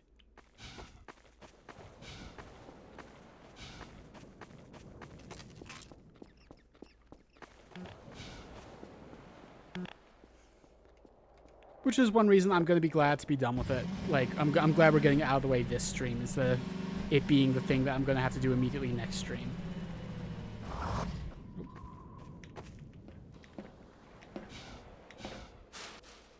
Lambda cache.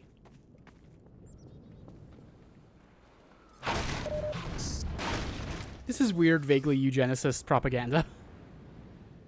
Like, human versus Combine propaganda. Like, anti-Combine propaganda. It's like, oh wow, when you think about it, aren't Combine troops kind of like monkeys? That's weird to me. I don't know about that one.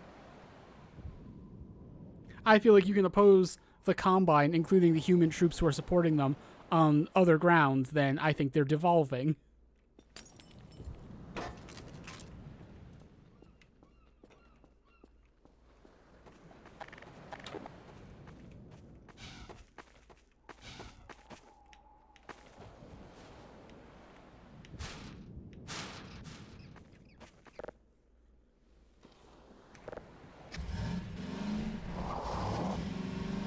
So yeah, maybe we don't want to have one of these games be more explicitly political. Maybe that would be bad.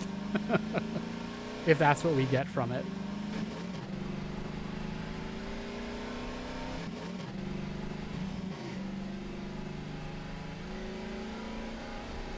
Why are these tunnels pitch black, by the way? That's always been so interesting to me. Is it just the like mask loading zones and they didn't want to bother like making it more?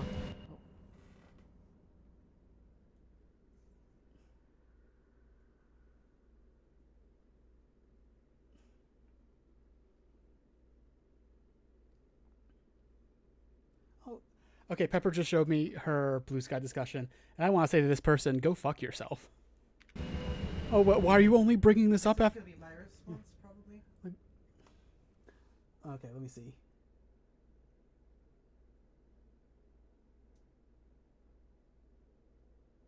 Yeah, that's a good response, Pepper. My response would just be fuck off, but I'm glad that you're doing more of a serious response. This person was just like, oh, but like, how can you bring this up when someone dies? Like, you should have been, if you wanted to talk about it now, you should have been talking about it before. It's like, shut up, no.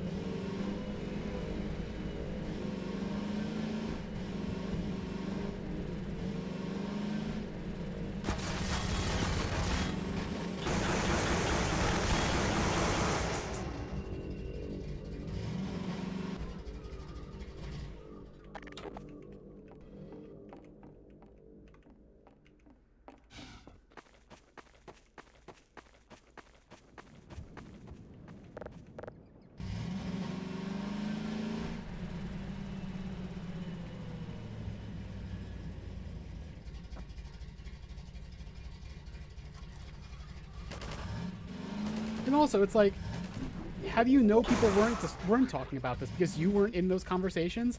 I was in those conversations about Ozzy Osbourne. Like, just because you weren't aware that people were talking about it doesn't mean people weren't talking about it.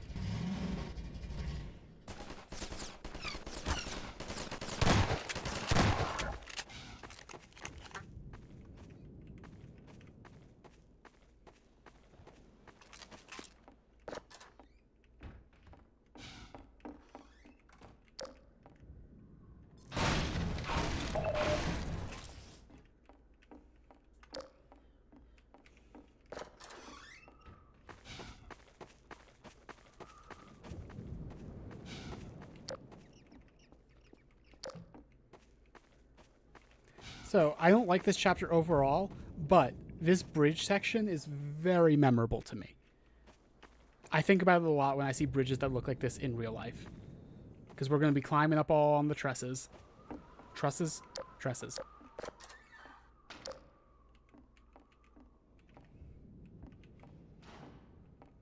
Concerning.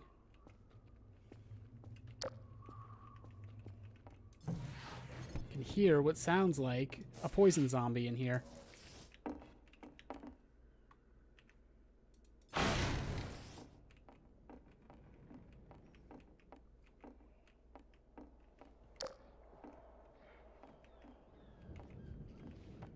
Oh, oh.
Oh, what's that down there?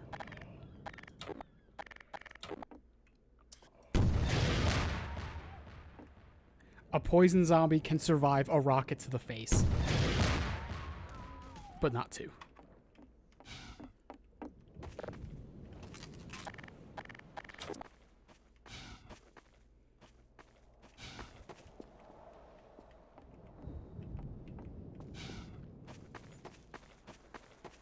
The other thing I think I would say about the whole blue sky argument is like, yeah, okay, we are being disrespectful to Ozzy Osbourne. That's good. Why should we be respectful to him?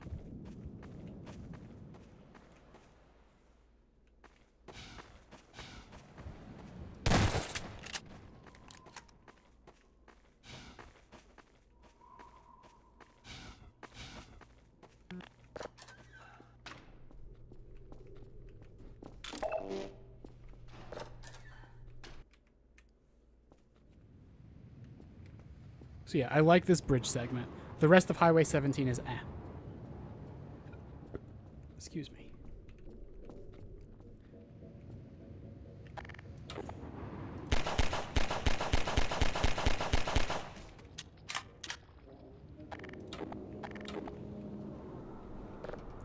There is a rocket crate here. I'm sure we don't have to worry about that at all. I'm sure that's not necessary.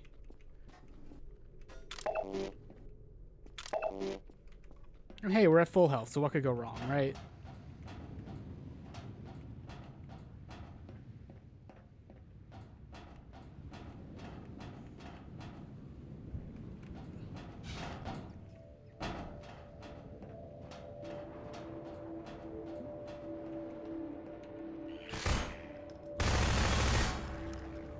More rockets. I'm sure it's nothing.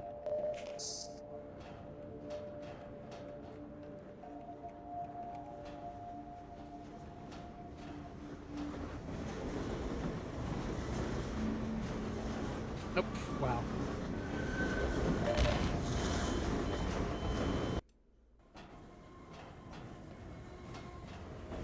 Yeah, it's shaking. I guess there's people, or maybe a train going across the bridge above us. I like that. More rockets. I'm sure it's fine. It's fine. Don't worry about it. It's fine.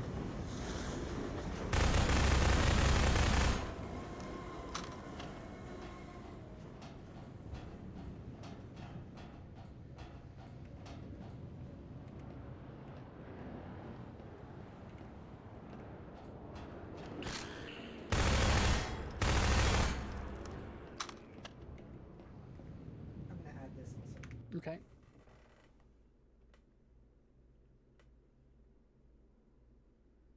Yeah. Good response, Pepper.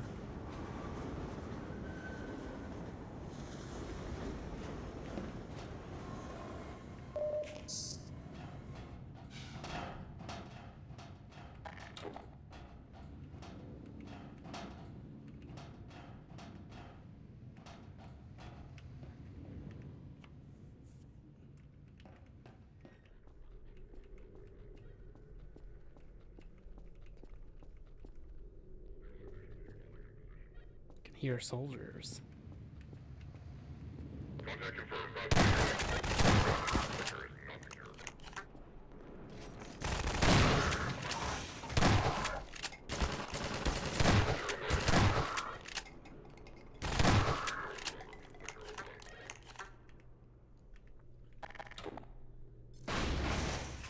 I swear to God, the previous weapon button used to default to the gravity gun, and I kind of hate that it doesn't anymore. I wonder if that was in part of the like anniversary update or whatever it was that they did.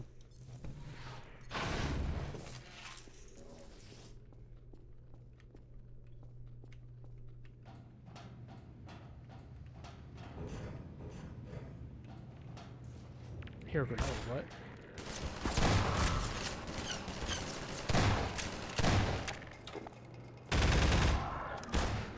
Oh shit. Good thing that guy didn't shoot me more, because that could have really hurt.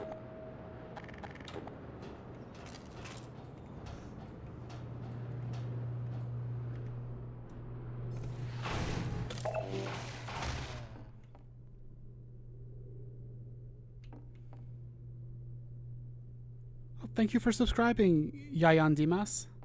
Welcome. I don't know if you're watching now or not, but welcome.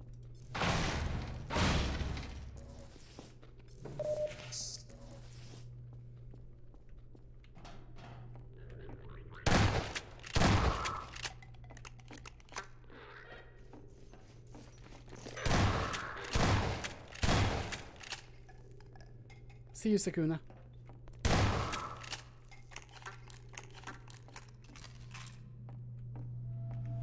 Oh no, the power cable's on the other side. What can we ever do about that?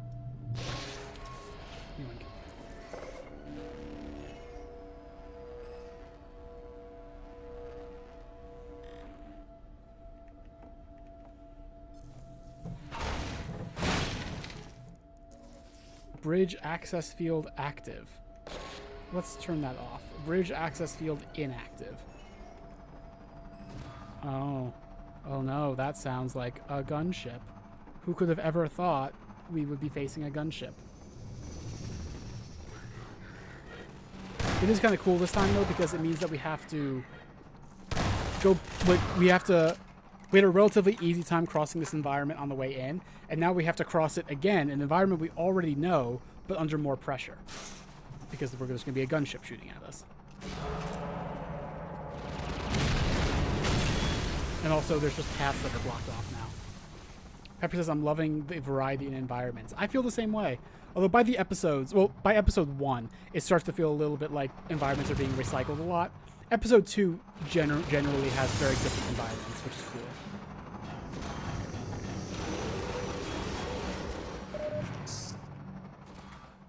Alright, there is an ammo crate down there. That is our goal, so that we can kill the gunship. Hi, Pepper. How you doing, Pepper? Check your blood sugar.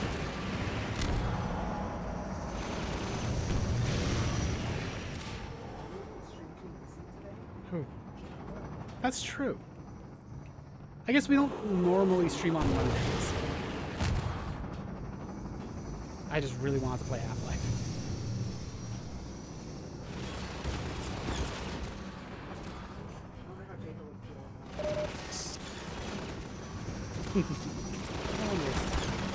In a positive way, but still.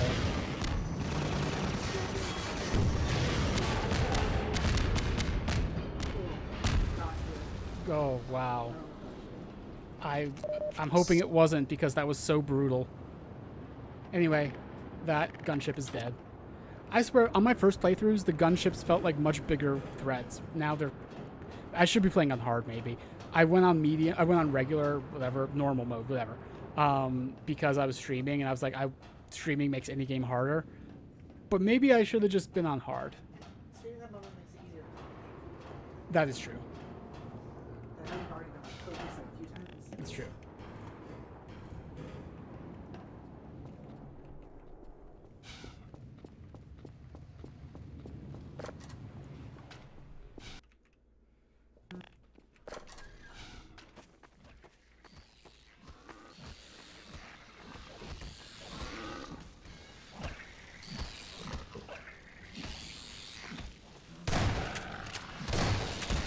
There's antlions behind me. Whoops. I was just watching that fight. I wasn't even thinking about behind me. Oh, shit. Hey, technically I'm still alive. I have 2 health. But I'm in a spot you're not supposed to be in.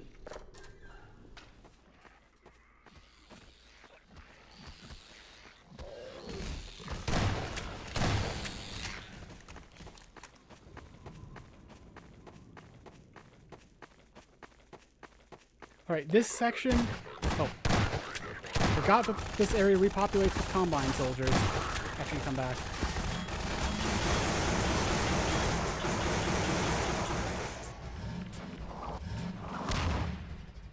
Alright.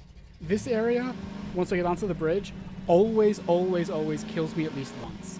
Because for some reason, I never remember exactly what you're supposed to do here. Let's see. Anyway, this gate's off. We went under the bridge to turn that gate off.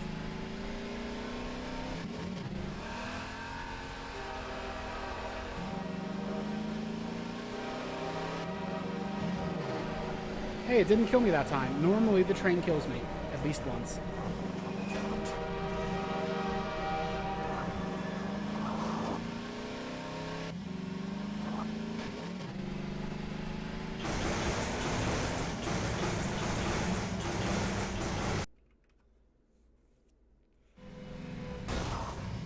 Oh, we're in sand traps. We're done with Highway 17.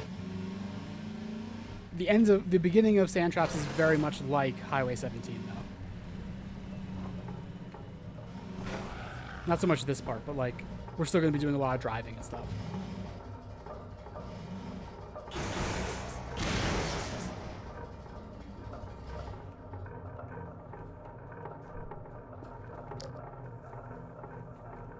I don't know what that sound is.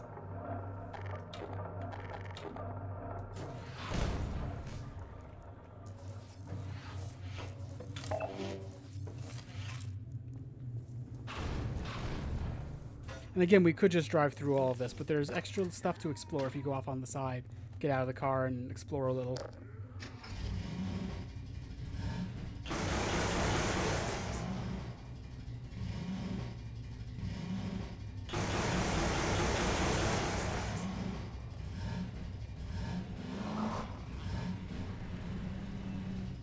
I saw a fast zombie. There it is.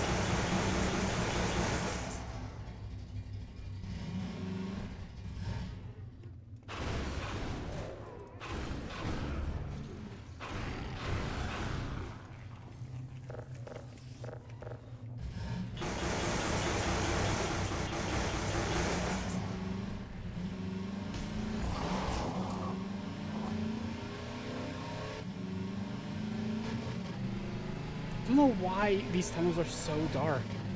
Did they not want to put textures on the walls? Like, what is this?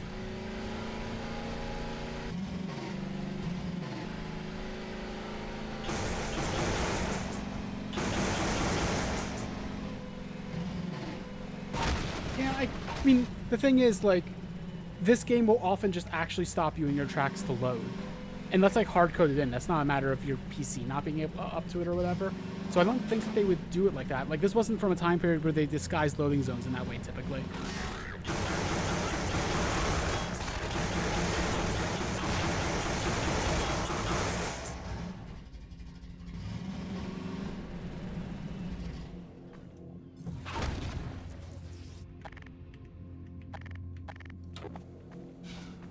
And again, another optional house, but let's go check it out.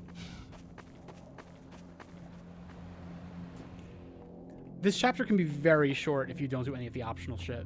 But we want to do the optional shit because I'm showing it off.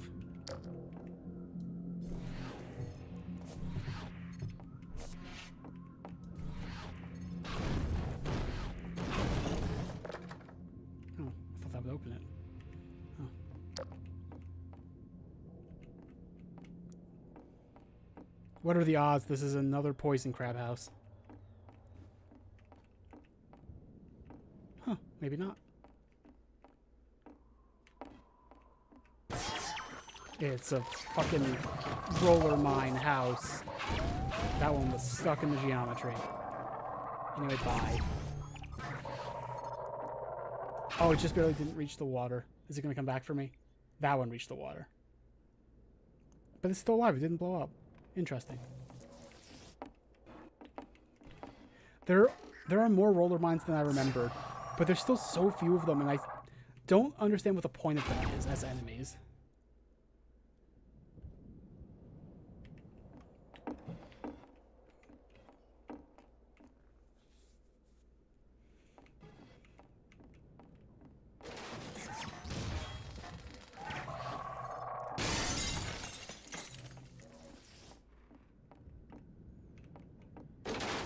Alright, this one was kind of a nothing house.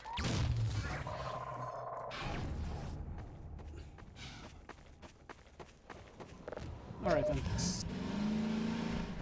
Wait, did I refill my SMG? I guess I did.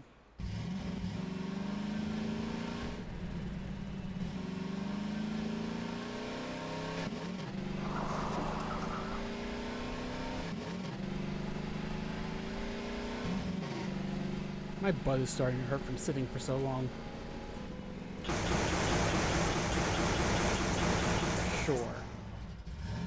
Okay, there are more roller mines in this game than I thought there were. Thank you.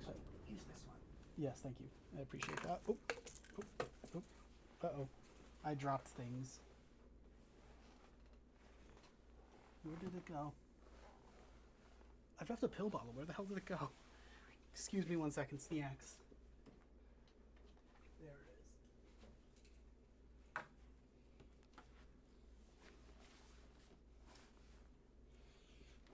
Ah, that's better. Kind of. It's actually still not very comfortable, but oh well. Excuse me. Do you want a softer pillow? No, it's fine. I actually might take a very quick intermission just to walk around a bit. And I'm fine, actually. Let's get back into it.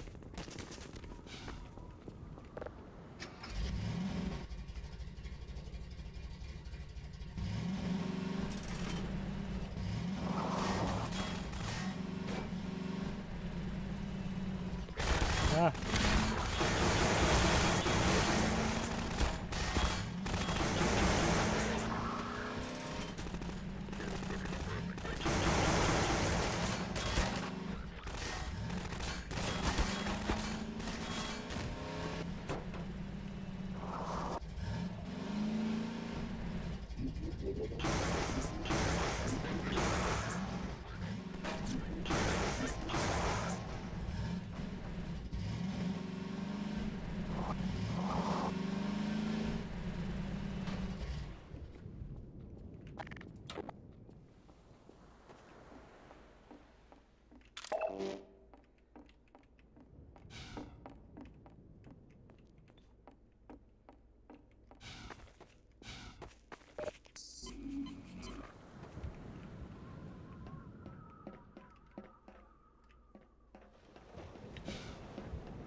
So yeah, Pepper and I today watched the first episode of like the new episodes of Gumball. And it was weird to me.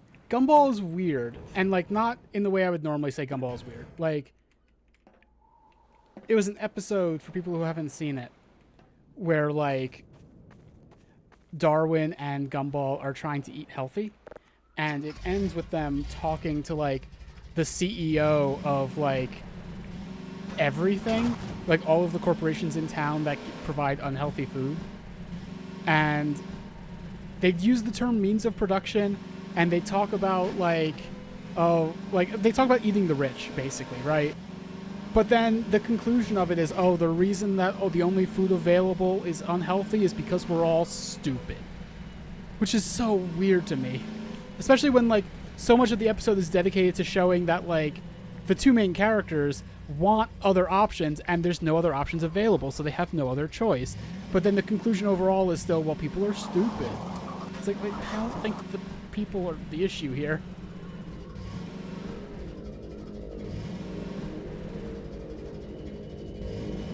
Not that I expect, you know, my children's television shows to be like perfect Marxist works or anything. Like that's just not an expectation I enjoy having. But like this one felt like it was trying in a way these shows often aren't, so I feel like it opened itself up to the criticism a little bit.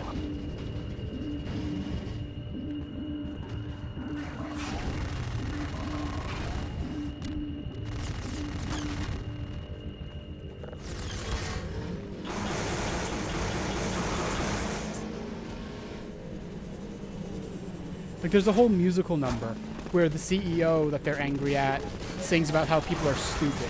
And that ends up being the actual, like, conclusion the episode reaches. Like, well, I guess people are just too stupid to eat healthy.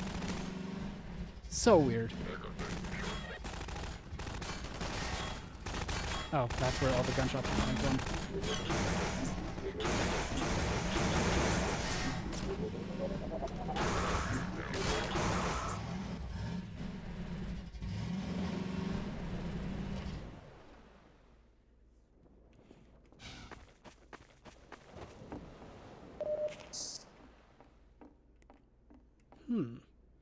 We need car batteries. There's one in and we need 2 more, it looks like.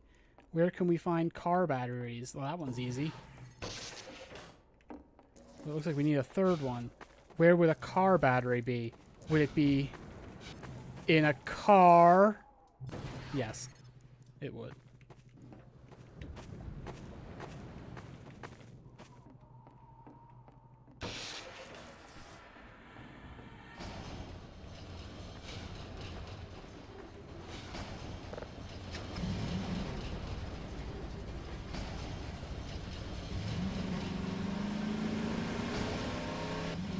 I think it would have been very silly if the solution to that puzzle was to take the battery out of your own car and then go the rest of the way on foot.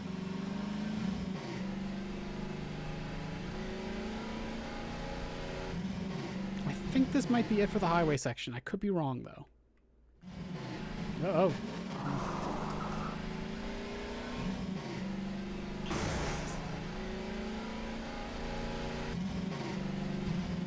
Nope, there's Lighthouse Point. We're done with the highway section. Thank God. That's the big hurdle in this game. We did it in one stream that we also did Ravenholm, and that's not bad. Hey, over here! You made it! We're picking up radio chatter. They're looking for your car. Get your car in the garage. This is their way of getting rid of the car for you. Like, you can't use the car in the upcoming fights because it's in the garage.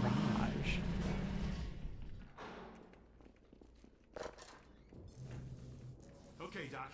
You'll have to go on foot from here. There's a secret path along the cliffside, but no one's going anywhere until we fight off this attack. Having you here to fight alongside us is going to make a big difference for morale. Oh, crap. Here come the dropships. Oh no, blue sky.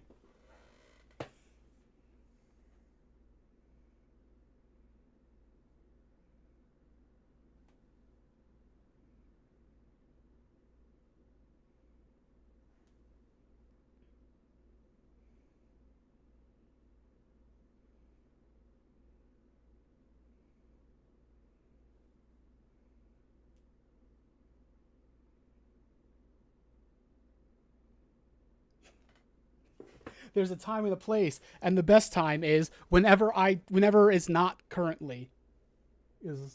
Yeah. Hate this shit.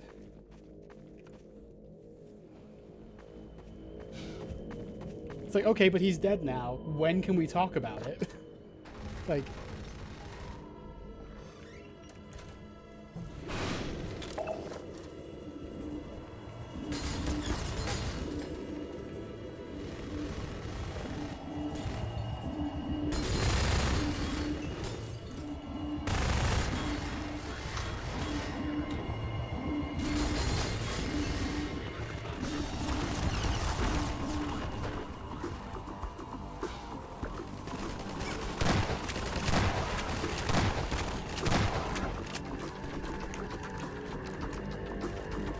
You should insult her, and then when she takes offense, be like, oh, well, you're alive, so it's okay for me to say it, right?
You know what gets me actually also?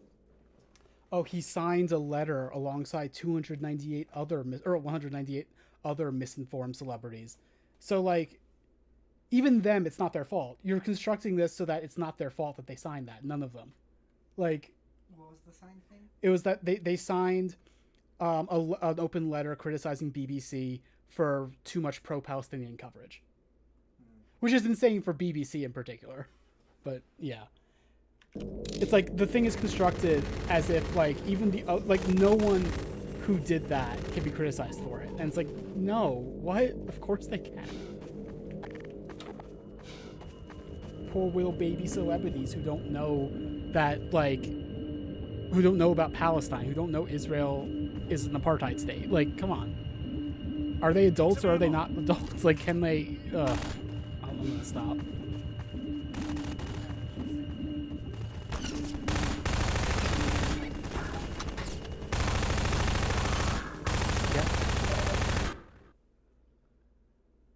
Yeah.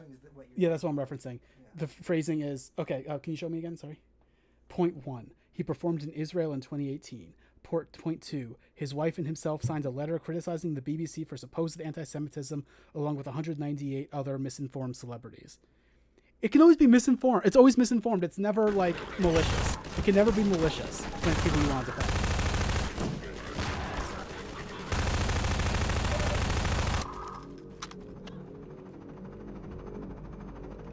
Anyway, another gunship. We're going to fight yet another gunship.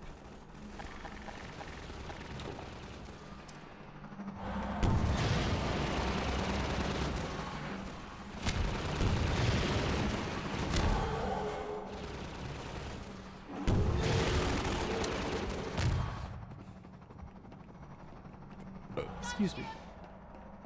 Head for the lighthouse, Freeman. There's rockets in there. She says, head to the lighthouse while I'm in the lighthouse. But yes, there's rockets in the lighthouse.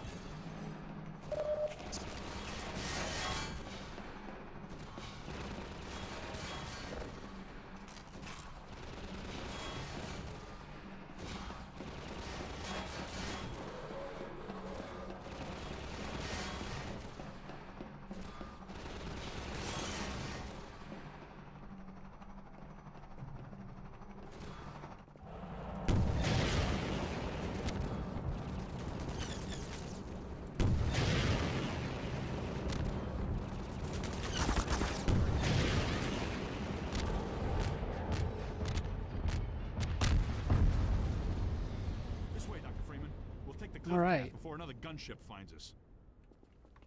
That is it for Lighthouse Point.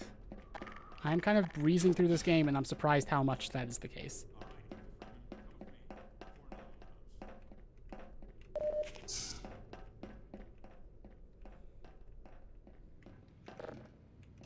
I like this guy being like, come on, before more show up. But it's like, if more show up, don't you want me to be here for that? Don't you want me to help?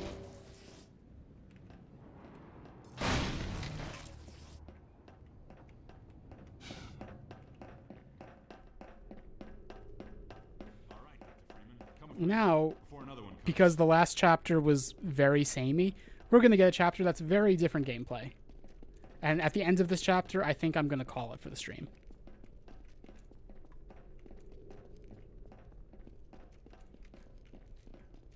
If I'd known we'd get this far, I would have had my like announcement message also talk about playing in the sand.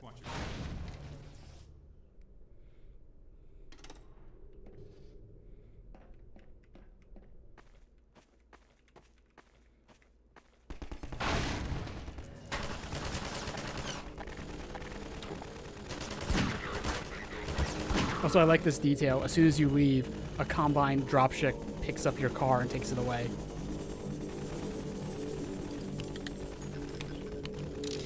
Alright then, sure.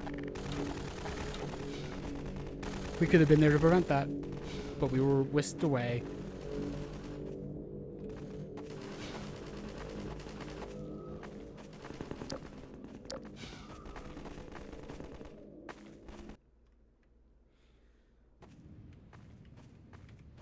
I actually think I'm going to call it here. I'm getting kind of bored, and we'll start next time. We'll pick up next time with all this. There's not very many people here anyway. I think it's just Pepper at the moment. So I'm Pepper. Yeah, you are Pepper. Hi. Thank you all for watching. You're all wonderful, beautiful people, and I love you so much. If you'd like to support the channel, you can do so by becoming a member. If you do, you get special benefits such as emotes, badges, shoutouts, and the possibility of joining Pepper in stream, or I almost said the old thing. Our current Tier 2 treats are Stowaway and Pie the Queen of Orange, and our current Tier 3 full tummies are Nonex and Moopy Star. Thank you all so much. Also, Pepper's Blue Sky and Discord server are in the description below. We would love to see you. Goodbye, bye-bye. Goodbye, bye-bye. Goodbye, bye-bye.